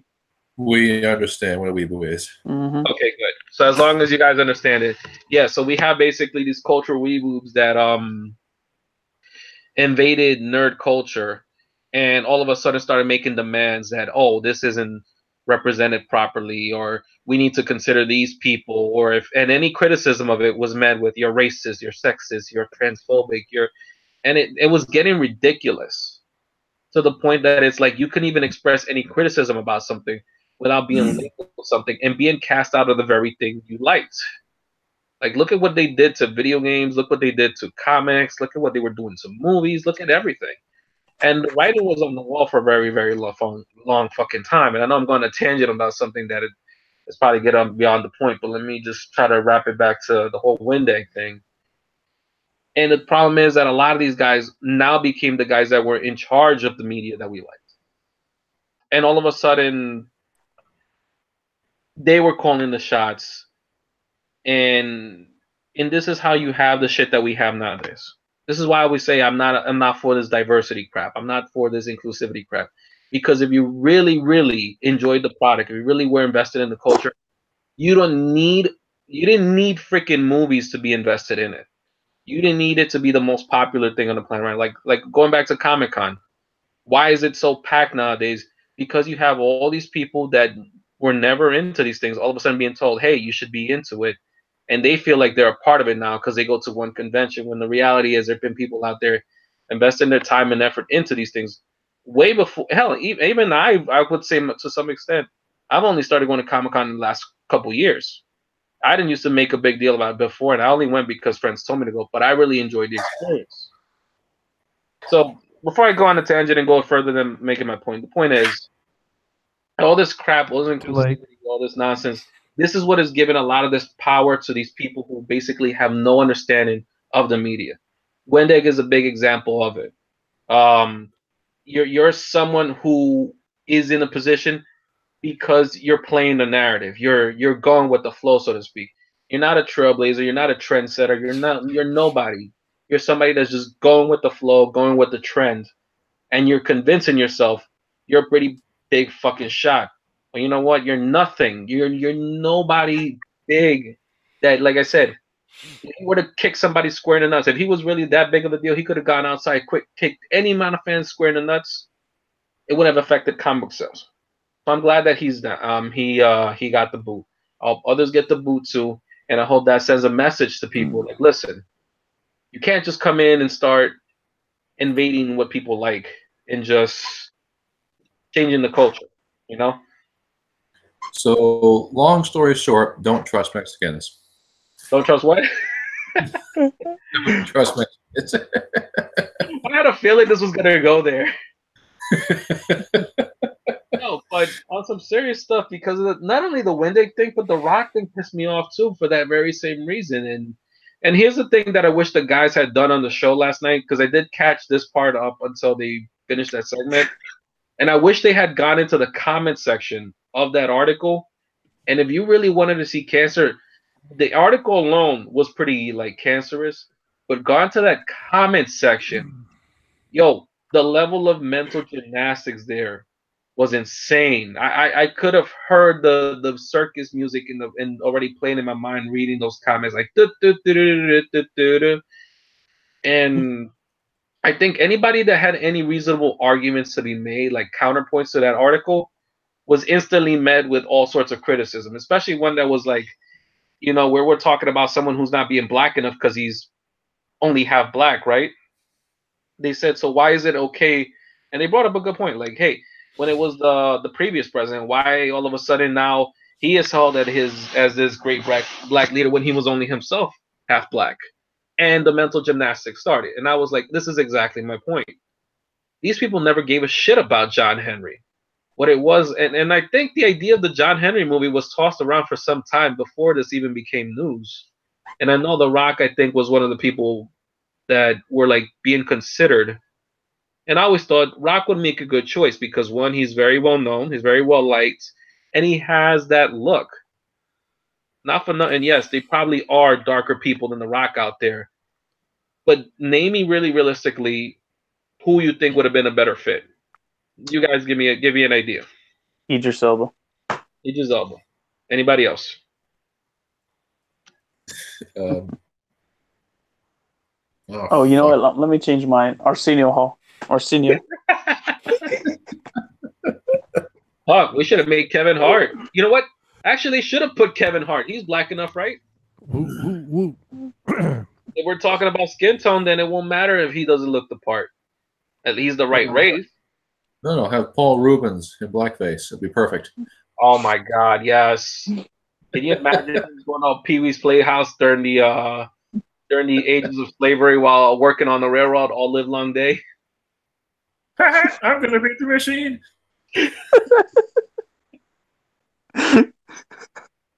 Yo, I think we're really fucking killing me. We just get in an argument. I know you are, but what am I? I know you are, but what am I? You know what you are? You're a slave. Oh boy! I wanted them to sing the song. I was so disappointed that they didn't. Which one? The railroad song? No, John. Yeah, John Henry. Oh, that one. Little baby sitting on his nanny's knee. I don't remember all the words. It's been 35 years at least, probably, since I heard it. Yeah, someday I was gonna say when you first created it. Me or something. Oh, shut up. David's right. Blackface, no pants, and pink hair. I agree.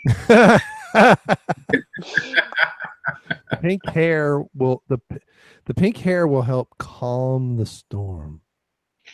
Oh man, David. Wow, there are comics today that are doing worse than my book, and I'm a nobody.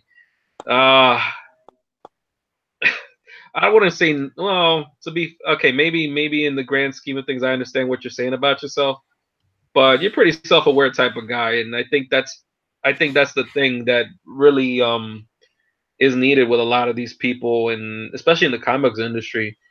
they're not self-aware of what's going on. They really do think they're above everyone. And man, it's just a fucked up realization when you really think about it. That unless these people unless there's mass firings, I don't think Wendig alone is going to be enough of a statement. There need to be more firings, and like people held accountable for the shit they do. And I'm just saying, they were the ones that opened the door. We should reserve the right to close it behind them. That's all. Yeah, but anybody that's that, I mean, I know that they complain about, you know, the right wingers doing stuff. Yeah. You know, anybody that does troll them and does flame them on Twitter, that's always going to be the scapegoat. It's like, yeah, they were doing that, and you know, it's like, yep. And you know, if they're just making fun of the fans or doing all those other things, and they don't have, although I must say the 3 articles that I read today, it was very interesting that none of them, they say, oh, there were these hateful tweets that Chuck was getting, yet not a single instance, you know, example, not a single one.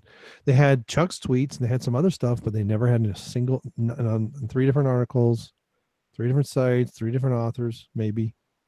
Nothing, no actual examples. But that's the thing. They really don't. That's the problem. They don't have narratives. I mean, a similar thing happened recently with wrestling. The guys mentioned it briefly on the show last night about a female wrestler that would ended up knocking out another wrestler, and fans took to Twitter and, you know, making valid criticisms about her. But it's like now all of a sudden they threw the term cyberbullying in there, and it's like, oh, if you keep criticizing her, that's cyberbullying. And I'm like, this is going exactly to when I was trying to make it. I'm pretty sure I never got around to making it. These are just meaningless words they throw out there to just shield themselves from the criticism, because they know nobody really wants to be looked at as an asshole. And they know that, you know, they're always going to get defended. They're going to get their white knights. I'm pretty sure Wendig got his fair share of white knights, people white knighting for him.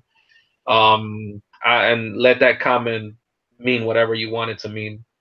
I don't think of him as being a man, because, again, face it, what manly thing has he ever done to convince me that man is a badass and above criticism? Or, well, not even above criticism, but just can just shake it off. This is what it is. These guys, these people don't handle criticism pretty well. And as someone who has had trouble handling criticism in the past myself, I can tell you, it does bother us. You just want to shut those people out. And if there is a possibility for you LMP, shut up. Ouch. Oh man, I'm gonna have to block you now. I'm gonna give you the damn it. Doing that cyberbullying shit. Yeah, we are getting close to 2 hours on streaming, so yeah. I'm about to give you that. You know what? No, fuck that. I'm about to give you that DSP and low tier god treatment right now. I'm about to block your ass. Do it, bitch. I dare you. I'm blocking him. Make my motherfucking day. Good night. Frank wants to sign off, so that's I'm fading, guys. All right. Well, get thanks for LP being to here. shut up for a moment and opening to sign off. No. Damn it! Shut up. Make me. Don't make me come down there. I know. Make me. I know why our computer's so slow. It's full of burrow porn. No. First of all, we Mexicans do still jack off to hot-looking chicks. Unfortunately, none of them are our own kind. Summer Hayek does not count. Just chicks with mustaches bigger than mine. Surprisingly, we like ourselves some Asians. Yeah, after the age of 50, that's for sure. We like Why ourselves. does Selma Hayek not count? Well, because anyway, because of that unibrow. Proof that Selma Hayek is the exception to the rule that good things can come from Mexico. Oh, okay, so go ahead, Frank. Anyway, I'm getting out of here, but I'm going to send off with one final word. Ladies and gentlemen, take my advice. Slip off your pants and slide on the ice. Good night.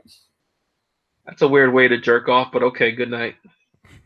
And I feel better. Good night. Oh, finally, he's gone. Now we can talk about real talk now. Yeah, we can finally talk about. I could finally get all political now. He really hated that. And that was just a comment that I made in the chat, just to be a troll about it. Oh man.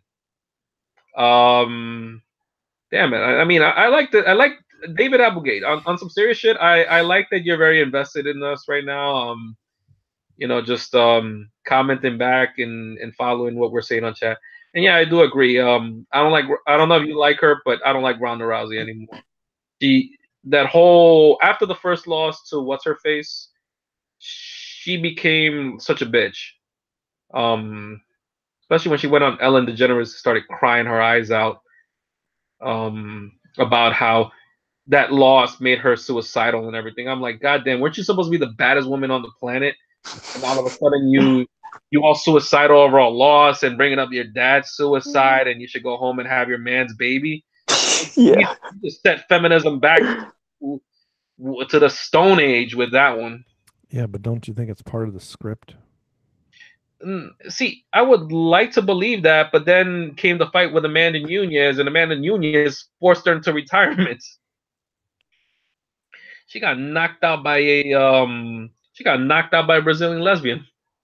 Well, mind you, Nunes isn't really like, as far as women in the UFC go. I know there aren't really that many good-looking women or average-looking women at best. They're pretty I'm not saying they're ugly. I'm just saying. Just say it, LMP. Butch lesbians. Yeah, there we go. That's what I was looking for. But there are a few here and there that actually look, I would say, decent. She's one of the few that actually looked all right, I guess. I don't know. Maybe I might be confusing her for someone else, or maybe it was just a lion mask hit some facial features that I wasn't able to see. But the point stands. Ronda Rousey went in like crying like a little bitch after the Holly Holm loss. And the whole thing was that I think people were anticipating her to knock out Holly Holm. And what ended up happening was that, and mind you, this was during the height of the whole her gonna face Mayweather thing. Remember, she was calling out Mayweather. I know he's a very controversial athlete for a lot of people as well. I didn't really like him, but I did like the way he kind of responded back to her. That after that loss, I would like, from that loss, if you want, I'll train you. If you need help in boxing, kind of like just throwing a little flame in her way, just toss a little trash talk her way and on the low. But and now that she's in WWE, they're making this whole thing about how she is the figurehead of the new women's revolution and everything. And I'm like, God damn it. Did people forget how she cried like a little bitch? And a lot of people kind of like stopped being fans of her as a result. Me is one of them. I don't know. It's just that he mentioned that. And I definitely just wanted to air that grievance out there, especially since he mentioned her name. Lesbian until graduation, meet rich man. Shit, he's really on board with these comments. David? Yeah. Okay, because I actually now looking at the comments. I'm not looking at those. That's why. Yeah, he's responding back to us like in real time. Oh yeah, we're live, aren't we? We are live. I mean, it's like I think an 8-second delay. I mean, like it's impeccable. Like he's like as soon as we get a thought across, he's already got like the response in the comments. So he's like 10 moves ahead of us already. It's like quadruple D chess. Right. Graduation. Yep. Meet rich man. Yeah. Damn, I know I've been talking for a long time, and I know you guys are probably tired. I don't know if there was anything else you guys were talking about. I know I was gonna make a point about The Rock, but I kind of came in late and I already lost. Well, here you go. So I've done several Star Wars rumors videos this week, but one of the things I came across, and there's apparently some clips of Tom Holland's Far From Home, Spider-Man Far From Home. I guess every movie has to have the word home in the title. Oh. Who do you think survives Avengers 4? Mary Jane. What? Mary Jane. Oh, you mean fake Mary Jane? Whatever she's supposed. You know what's? You know what? We were talking about emus a moment ago. She might be an emu. She's an emu. Yeah, she had that look of an emu. Like she looked like the type of girl that probably like slit her wrist when the class wasn't looking or something. Yeah. Emo. I'm glad that Laba's still getting what I'm saying. Emo the Elmo the emo. Did you guys ever watch that Mad TV? They had a sketch like that. It was Tickle Me Emo, and it was Elmo just as emo. Tall, thin, and ugly. He cut himself too. Huge. Yeah. Huge. It is gonna be huge. I'm huge in China. China. Oh god. hey. I'm sorry, Frank. I'm kind of glad you're off the air right now because I know if I was making these jokes right now, you'd flip. Yeah. But we're having a nice time. We're having a very, very nice time. A very, very, very nice time. All right, we get it. Well, do you have any other time? I mean, I think, unfortunately, I think Bucky's gonna survive. Although I really wish he was torn to shreds. But I'd like Why, to see... man? Bucky's cool. Bucky is the cause of everything. I don't care if he was the cause of World War III. Well, he was. I mean, he was the cause of he was the Winter Soldier. He there was no World War III. He was the cause of Civil War. Civil War was a dick measuring contest. Huh? I say Civil War was a dick measuring contest. Yeah. That's all that was. It was see who had the smallest one.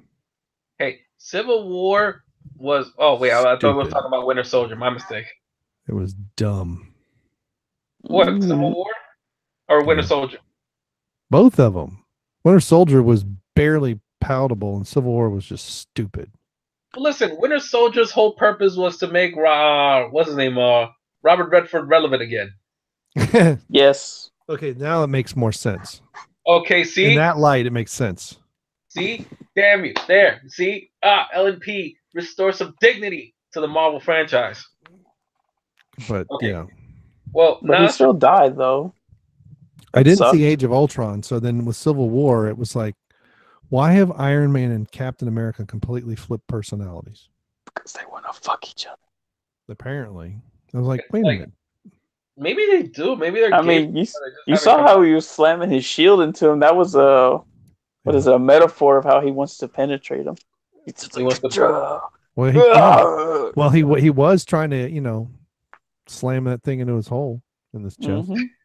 Yeah. Well, he was trying to penetrate his armor. He was going to get to the nice, soft, mushy inside. Yeah. But I think it'll be interesting to see how it survives the Captain Marvel. I mean, if Captain Marvel is decent, I think it's okay. But if Captain Marvel has any hints or Brie Larson just keeps running her mouth, it'll be bad. It'll be really bad. Honestly, and I know she's got a 7-movie deal, but it doesn't mean she necessarily is starring in all of them. That doesn't mean they're gonna do it. I just wanted to I just want to see a Marvel bomb already, like just a movie bomb already, so we could just put an end to it. Maybe I would maybe really, the past 1 year is restarted again, but we need to get a break from it all. Finish it out, nice. Maybe have one, at most 2 movies a year that kind of like what they're doing with Spider-Man, kind of continue separately, but let kind of the large-s of the MCU simmer a bit. Although they haven't done 4 in a year in quite a while. I mean, the Ant-Mans I haven't seen, Black Panther I haven't seen, because I'm just burned out. I'm like, I don't care anymore. Ain't missing nothing with Black Panther. I actually didn't like Iron Man 2, but I liked parts of 3. I actually liked that the whole thing that they did. This is one of the things that Jeff says he hates about the movie. One of the things I really liked about the movie was we have this, curveball with who's the real bad guy. And it turns out he's just an actor. I thought that was a good troll job, to be honest. Like, it basically had your expectations, like, hey, we're gonna get this, and then at the end of it is like, so would you say it subverted your expectations then? It pretty much did.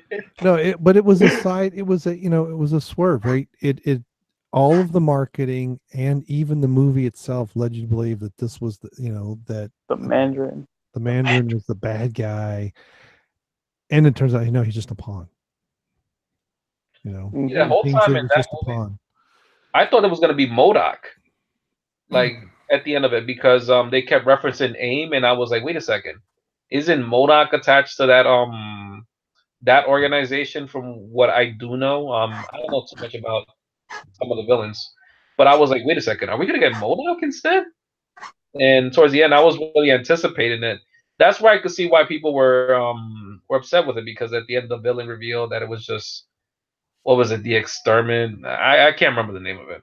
Extremis. Extremis, thank you. Yeah. That was really like the real villain at the end of it, and I'm like, not what I expected, but okay, it wasn't the worst thing in the world. And then we stayed for the after credits, and that was another troll job there too. We're thinking, hey, we're gonna get something good, and it's like, oh no, it's just him and Banner talking, and he's trying to have like a psychological counseling session with Banner, and Banner's like, I'm not that type of doctor. I know people were pissed, but I thought it was hilarious. Yeah. Right. But I didn't like the way Pepper Potts seemed to get superpowers or something. She can absorb fire. I mean, it is one of those movies. One of them. I mean, I don't know if I've seen any of the Marvel movies more than once. None of them came across as something that I need to repeat. But well, I've seen the first Iron Man about 9,000 times because my son liked it, and we have it on VHS somewhere, and he watched it when he was little. Well, first Iron Man is so awesome. You can watch it into the triple digits and still enjoy it. It's one of those movies that is just that damn good. Spider-Man, I've seen it. I don't know how many times. Yeah, but these are timeless. I know. Those were good, but I'm just saying, 2 was Mickey Rourke. Wasn't he the guy with the whip in Iron Man 2? Wow. That was. Wait a second. Good. I'm starting to notice a trend here. So we have in the first movie, Iron Man likes bigger dudes. In the second movie, he likes a dude with whips. In the third movie, he likes a dude that catfished him. Wow. Tony Stark has some strange kinks when it comes to guys. That might explain oh my God. Now, okay. If we bring the Avengers in, we bring in Civil War into this. Hear me out. You were talking about how he was like having the hots for Captain. Well, remember at the end, it wasn't just Captain he was getting action from, but Bucky too. He was in the middle of the two guys. Yep. So Robert Downey Jr. got some explaining to do when it comes to Iron Man. What exactly is Iron Man's kinks? Because I'm starting to put 2 and 2 together, and Iron Man sounds like he really, really, really wanted. He really liked that whiplash, all right. Yeah, I'm still in your comment, David. Yeah, I agree. He was good in the trailer, but when the movie came out, I mean, I don't know. I didn't hate the movie. Some people hated it. I just really thought, at least back then, they were actually trying. If anything, like you said, Late, I could definitely see your point about the movies becoming more and more formulaic in time. I would say back then they still kind of had a semblance of originality, at least. Like they were trying to do something different. I think they had too many movies. Once things started to come together, they did too many of the same things over and over again. Because once you had Captain America, Winter Soldier it felt very similar to the first one. These things started to feel the same. And I understand there's a lot of stuff in the comics, and there are various storylines and different things that they can bring out, and they bring some of it out. I get it, but if you go too slowly, it's 20 years of movies. You're going to have to change actors twice, because people get too old to do stuff. But it's what they did with James Bond until they quasi rebooted him. When Roger Moore showed up as James Bond, there was no explanation and everybody else was the same. No one said, "Oh, James, you're looking very different today." It just accepted it and moved on. Of course, I now understand. George and Lazenby and Sean Connery had already switched anyway, but David Niven's still the best James Bond. Sorry, I'm commenting to David on chat. I mean, he's talking about how they nerfed Whiplash. I will say this about Iron Man 2. Possibly one of the best scenes, only because it just played into the rest of the movie so well, and the jokes about I think what was his name, like Hammond, the like the discount store Tony Stark guy that made a War Machine. There was that scene when they where they have a War Machine. He's about to fire the ultimate weapon. It's called the ex-wife, and it hits Whiplash with that new suit of armor that he got, and it just like it barely makes a ding. I really like that scene. Like it just fits so well into the humor of the whole movie. I don't know about you, David. What you think? We're gonna sit here for 20 seconds while he Seconds. responds. It's going all the way to Australia. And see, here's the wonder of the internet. So when I first started using stuff with the internet, and here we go. Oh, shut up. Yeah, 30 years ago. It could take hours to send an email, and we had internet relay chat where we could talk, and you would say something, and then you'd wait like 3 minutes, and someone else would type again. So yeah, this is pretty wild. But hey, we already talked about the Atari 2600 and 128 bytes of memory. So I mean, I remember when and they talk about ULMP. Was a lot. God, I wonder what the gospel of those are saying right now. I don't know where he is. He's probably into something because my son. I did ask my son about joining us tonight. He's like, no thanks. Oh yeah, he listens to this show. He knows better. He's scared. He's scared. That's what it is. He's scared. He does sometimes listen. He does listen to WCBS because that's because he said, why do they call you anus? I said, I don't know. It's been going on for over a year because Kendo was still on this show when it first came up, and he was doing ring roast with Jeff, and that's how Jeff knew to. And Jeff said, just say Lape is anus, and he just said it out in the middle. I was explaining something, and then I went, oh, okay, and just kept going. Yeah, I never understood the origins of that joke to this very day, but I've been running with it ever since. Well, then you started calling me Lanus. Well, because it was just a faster way of saying Lape is anus. Yeah. Mm-hmm. Yeah. So it's hard for me to believe that that's over a year ago. And I know, it's just, I mean, we've been doing this show. Well, LMP, you came in what? The second episode? I came in a few episodes, a few episodes in. You know who we really should try to bring back?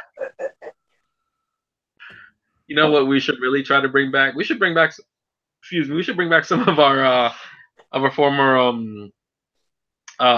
editions. Particularly, let's bring out that MGTOW guy back. Oh God. I haven't seen Littleton every once in a while. Oh wow, really? I was trying not to say his name. Oh, it's all right. Oh man. I would like for Oggs for president to come back on for every once in a blue moon. Oggs was cool. Although I would just say this much. Yeah, I can't. You know what? This Disney Star Wars. Fuck Disney Star Wars. I don't like them. Fucking like Kathleen Kennedy. She fucked up Star Wars, man. I was a Star Wars fan my whole life, and the fucking thing is, don't understand, because this is what you get when these bitches take over in Hollywood. This is why I go MGTOW. It's why you can't trust them bitches anymore. Fucking bitches, and they ruined Star Wars, man. Fucking MGTOW, man. I'll tell you, I'm always MGTOW for life now, bro. That's why I don't fuck with them bitches. I don't give them no money and shit. Fucking bitches and shit.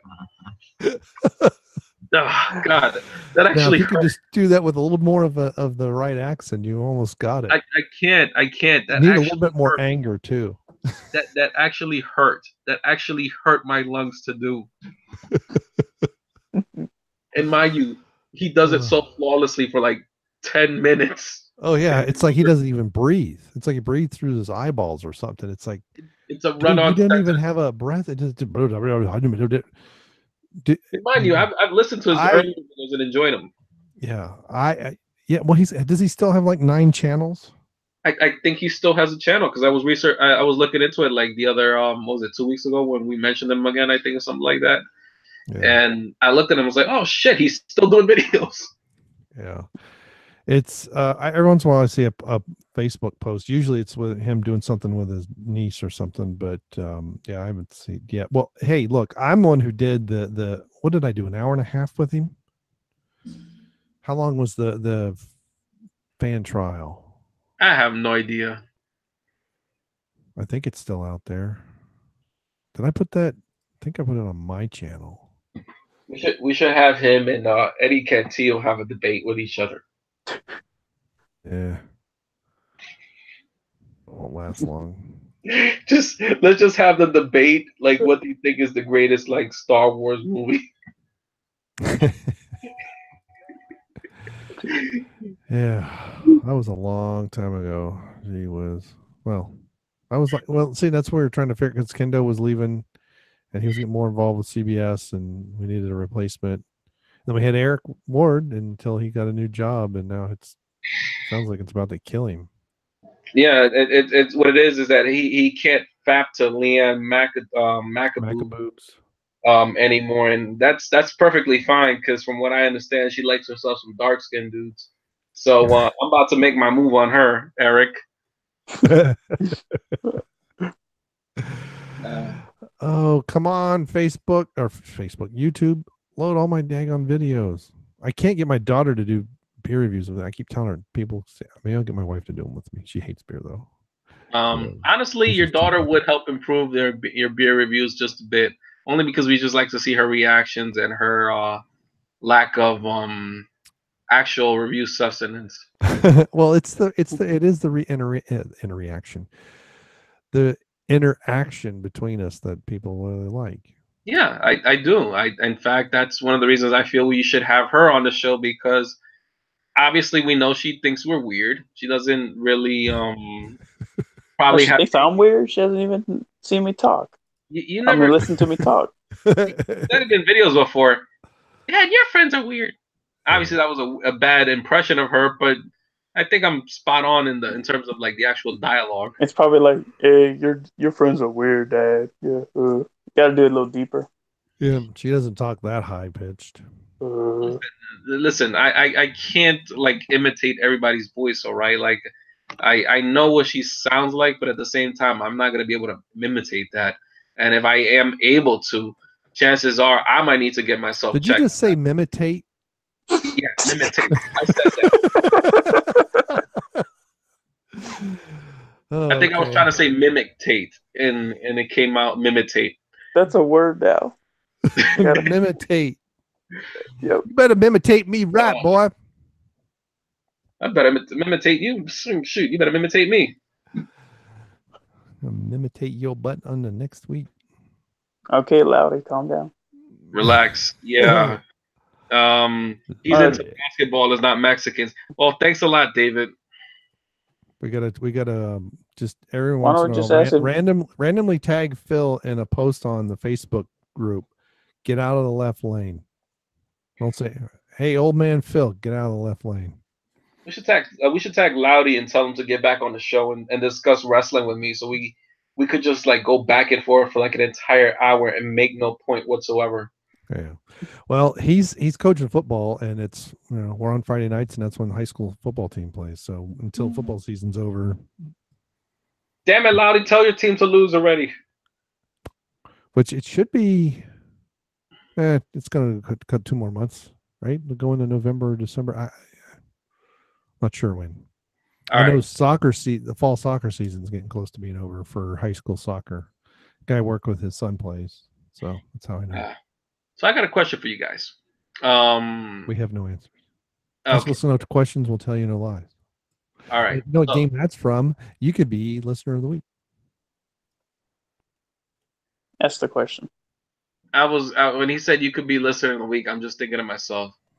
I think we only have like one listener right now, so I don't know about listener about the week. I think that might be it.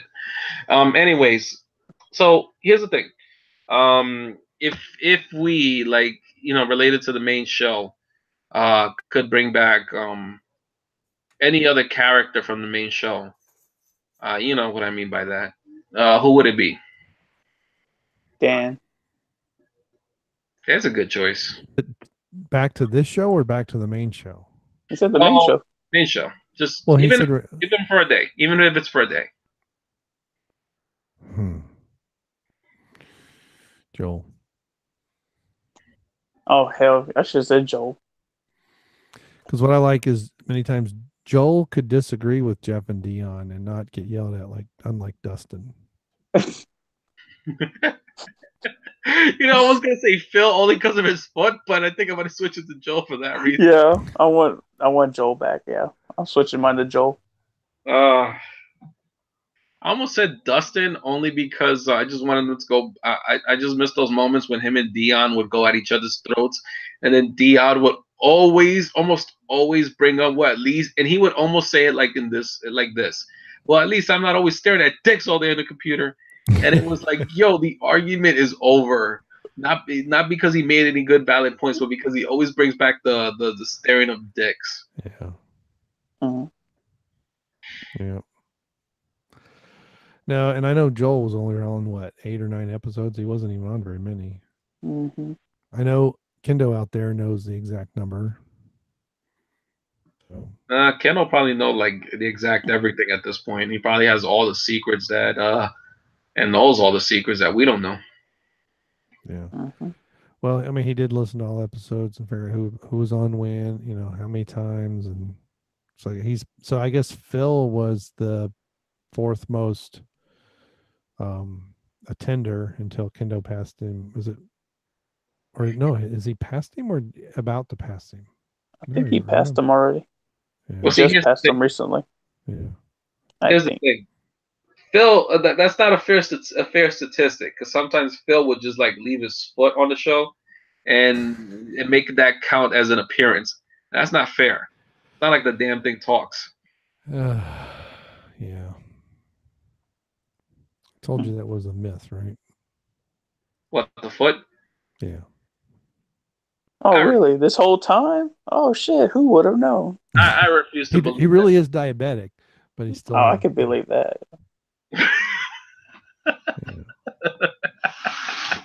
All right.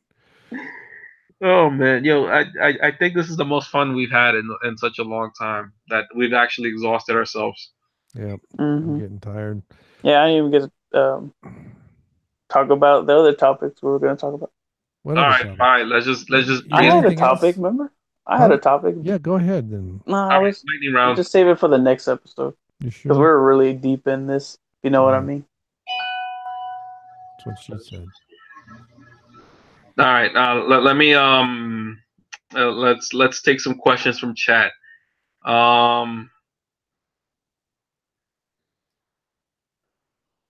Adriana Lima from Brazil. Yeah, I agree. She is a hot piece of ass. Oh yeah. Is she the one with the nice lips too? Yeah, I believe so. Brazil. I thought she was Peruvian or something like that. Oh yeah. She is. Yeah, there's something to be said about South American beauties. They're full and not artificially inflated. When you find them, you find them. You really do, and it's like that diamond in the rough. Like you go through all that shit and you find the absolute gem. Born in Brazil. Okay, gotcha. Yeah, Victoria. All right. So, do you have any questions for us, David? Anything you'd like to talk add? about the Hellboy trailer coming out soon? I didn't know there was. I didn't even know there's another Hellboy movie. I didn't even know. Yeah, I was looking into the whole comment about Macaboos being into basketballers and not Mexicans. Oh, Don't worry. That's what that was about. Okay, I read that. I'm like, who? Well, I know. See, the thing is that I like the way he responded to that. That was very well done. The Andrew sisters, my dad used to play that fucking song over and over. They sing it with Bing Crosby. I think we might have made reference to something, and I probably forgot about what he was talking about. Not sure if Hellboy is a sequel or a remake. Yeah, well, George Lucas said that's all Hollywood will do: sequels or reboots. So. I think that's because at this point Hollywood has what it is I feel like it's like they're just taking the safe route because these are They know no matter what, if they fail, if they do well or whatever, they're gonna make some money off of it. Whereas if they put out an original ID and it bombs, obviously they're taking a big risk. And Solo was a. I don't know what Solo was. A prequel. It bombed. I mean, Solo was just a cautionary tale of people who know nothing about a product suddenly taking over about a product, telling you the product is good, and telling you to eat one if you don't like the product. Yeah, and my son saw Solo. He actually liked it better than The Last Jedi. You know, there were some, the funny things with the robot, and that was still kind of weird, but yeah, it wasn't a bad movie. It was just again, Chuck Wendig and others running their mouths. I mean, like with the Star Wars movies, especially, I'm not the biggest fan. So if I'm not feeling that movie, I'm not just gonna watch it. It's just that they lost sight of what exactly these movies really were about. They're just stories. They're not narratives. Like, they're not agendas. They made it into that. And honestly, I think you're right about one thing, and that's that Disney probably was the one that like made such a big deal about the sequels being not the sequels, the prequels being god awful, so that Lucas would sell the rights over to them. At this point, it sure, I know it's conspiratorial of me, but it sure is funny how that all happened, because the prequels weren't hated, they weren't loved, but they weren't hated. It took, I mean, I saw the first one in theaters and went, yeah, I'm done.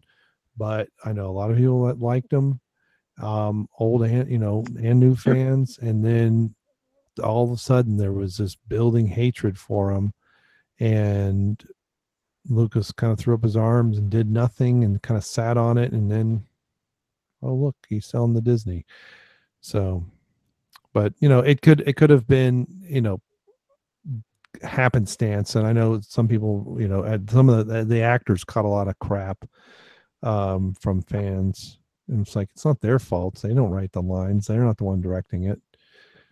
But see, I checked out of the first one. I mean, I watched all of them because my kids watched them, and I played the Lego Star Wars game with my son for a while until until the original trilogy one came out, and then he didn't want to play that one, the other one, ever. So we have many hours playing the original trilogy Lego Star Wars game on the Xbox. But yeah, it was just, so some of it may have happened earlier than I was aware of, but it sure seems like it really built to a crescendo, and then Lucas sold it to Disney. So yeah, I mean, it seems like more and more the conspiracy. There's like more to suggest that you might be onto something there, because this is what I'll tell you about the prequels. And as somebody that still remembers more or less like when the prequels were released, friends of mine who were at that time bigger Star Wars fans, they liked the novels and the video games and everything that came out. They were trying to make sense of the prequels, and I would talk with them, give my ideas, what I thought about it and whatnot, and they said, you know what, yeah, you might be onto something there, and they would gladly quote something from another source material, either the games or the books, sometimes even the comics. I wasn't even aware about it at the time till much later. And it was like, we were piggybacking off our ideas that we had, like, oh hey, maybe this is part of the lore, maybe Lucas was getting onto this. But the thing that always came about it was that with the prequels, one thing that they weren't like, okay, I'll tell you this much. At the time, especially, they were okay with watching the movie more than once. Like, they didn't have any issues watching it a second time to catch something they missed, or getting a better feel of it, or understanding the dialogue better, or maybe they're trying to like answer some questions. They were willing to watch those movies more than once. I have yet to meet anyone that I know that has watched these sequels, this modern trilogy, who has watched it more than once for whatever reason. Even if it's just so much as to, and yeah, obviously the main show did it. Jeff did it because of the watch party and everything. I'm not counting that in this. What I'm talking about are like anybody else who is watched it to like either answer some questions or watch it a second time, maybe didn't get a good understanding of it. I haven't seen that. Prequels, I remember watching, I think 2 and 3 at least twice. The first one not so much because it never really grew on me, but definitely 2 and 3 I remember watching at least twice. 2 I think I might have watched even 3 times, only because I just really wanted to watch some of the action scenes, and especially the diner scene, which is like my favorite scene in the entire movie. No, probably my favorite scene in the entire series. Or where he's talking. Yeah, because it gave you a sense of like there's more to the series than just lightsabers and the Force. Like there's an actual element of, hey, there are elements beyond our control that not even we the Jedi really understand. And we're not talking about the Force. We're talking about just like, you know, amongst mortal people, like human beings, aliens, whatever races they wanted to be, right? Like there's something beyond us that we should not know about, but it's out there, and it's probably even more influential than the Force might even be. And obviously it's the people behind the scenes actually controlling, you know, what's going on. The Emperor, what is it? Execute Order, what was it, 66? Yeah.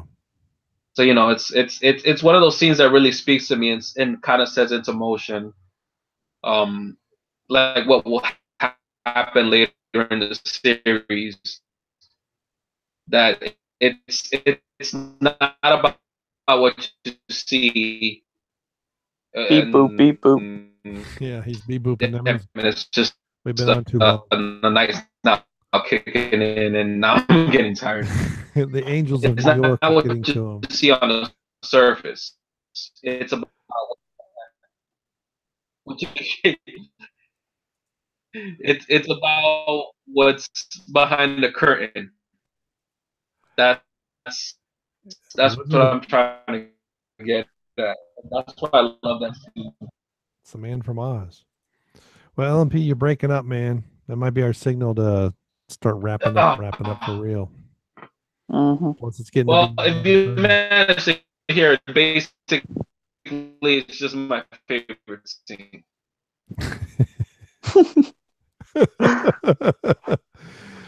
You faded completely now. All right. Yeah. Okay, I want to say one last thing. While we're in the subject of one last thing. One last thing. I swear. Okay. So there's this series recently that came out. I don't know if it recently came out, but it's an anime, and it's called Goblin Slayer. And oh God, no! Don't talk about that. Okay, but let me get to my point. It's just there's like this controversial scene that's a rape scene in the first episode. I finally watched it today, and I was like, really, this is what people are losing their shit over? I've seen much more graphic scenes than this. This is not a graphic rape scene in the slightest. There's a freaking movie, I think it was called, damn it, David, correct me in the comment section if I'm wrong. I think it's called Irreversible or something like that. Yes. Watch that 9-minute scene. It's not that graphic, but it is very uncomfortable to sit through. Or watch other movies. It's very emotional. It's very. I mean, it captures the emotion. Yeah, and you know, and that's one of my favorite French actresses too. Oh, she's Italian. She's Italian, right? Yeah, a hot piece of ass. I know we're on the same page here. But yeah, that movie actually plays backwards. It's kind of strange, but yeah, that's a horrendous. And I pulled my headphones out a second time, so I missed half of what you said. But go ahead. No, but that was basically it. It was just like on the subject we're talking about hentai. I was like, because related to like anime characters getting nailed by other animated characters, I was just like, listen, I finally saw that damn scene. I was like, oh, it must be really fucked up scene because everybody's like, it's like the darkest scene they ever seen in anime. I saw it. I was like, are you fucking kidding me? I've seen hentais that are more fucked up than this. Yeah, but it's anime. It's not hentai. Well, here's the point. People, you haven't gotten your point yet. Listen, I just think that should be my like. You guys should meme me on that. Like, let me make my point and one last thing. Liquid Metal Jobs. Oh shit. All right, whatever. I just thought people are losing their shit over that damn scene. Yeah, it just made me uncomfortable, but not to the point where I would bitch about it. Cause I was like, oh man, that sucks. I mean, you lost all your friends in in the span of less than 5 minutes. So that was just me. That's why it fucked me up. But not really to enough to bitch about it on the internet, or I'm gonna go off and on tangents about it. That's the only thing I have to say Yeah, about it as far as that. Like that yeah. sucks. People went on the scene. It Hmm. happens. Goblins, they're horny. What do you expect them to do? And I tell those people, bitch, you think you've seen shit? Watch Elfen Lied or Elfen Light, however the hell you pronounce it. That will fuck you up good. Berserk, there's another one. Mm-hmm. There's a way other worse ones out there than that. Overfiend is another one. God, people, I can name you other animes that you think it's all bright and colorful for kids. No, it's not. It's sometimes it's made for like only people with like the most hardened of souls. Hmm. God bless the Japanese. Where would we be without them? Where would they be without us, man? We gave them those 2 atomic bombs. We'd be driving crappy cars. That's where we'd be. Hmm. It's almost as if we motivate them to do better for themselves by hitting them with 2 atomic bombs. Hmm. Well, in the 70s, I mean, they couldn't sell much in the States, and they're like, why not? And then they did their homework and they improved. Yep. All right, But so yeah, Overfiend is banned in Australia, so they're anime with girl with no underwear on. 20% of Warner's revenue is porn. No, I didn't know that. really, Well, according to I'm just reading. Anyway, Disney is serious. They control Hollywood and be number one in the world. Yep, and then they'll fall and crumble, and from their ashes a better world will get created. All right. Well, I'm ready to wrap it up. I'm about ready to pass out. Hmm. One right. last thing. I think we went into like 2 hours. Oh shit! Fuck you. So, all right. Well, let's wrap up, and I'll click stop, and we'll let LMP keep talking, and it won't go live. So, this has been episode 53 of the Fancast. I've been your host, Brain Muffin, the Lifting Nerd, and I didn't introduce anybody earlier because it was only Tap and Die. Yeah, sorry. That was my cue. Hey, Luke. Hey, Luke. No, Tap and Die, no. No, wait a minute, Tap and Die. Wait a minute, No. Tap and Die, no, yeah. No, Tap and Die, no. And the biggest Steve Harvey fan of them all, Laguna Pro. Wait, what? Well, what? I'm the biggest Steve Harvey fan. I was completely caught off guard for that one. Thank you. I was gonna close out. I was gonna close out that just like with BetterHelp, my life's been a lie. All right. See you all night. Thanks for joining us, David. And hopefully next Friday will be I don't know, 8:30, 9 o'clock. We haven't figured out what time really works because we're just a bunch of lazy butts. See ya. That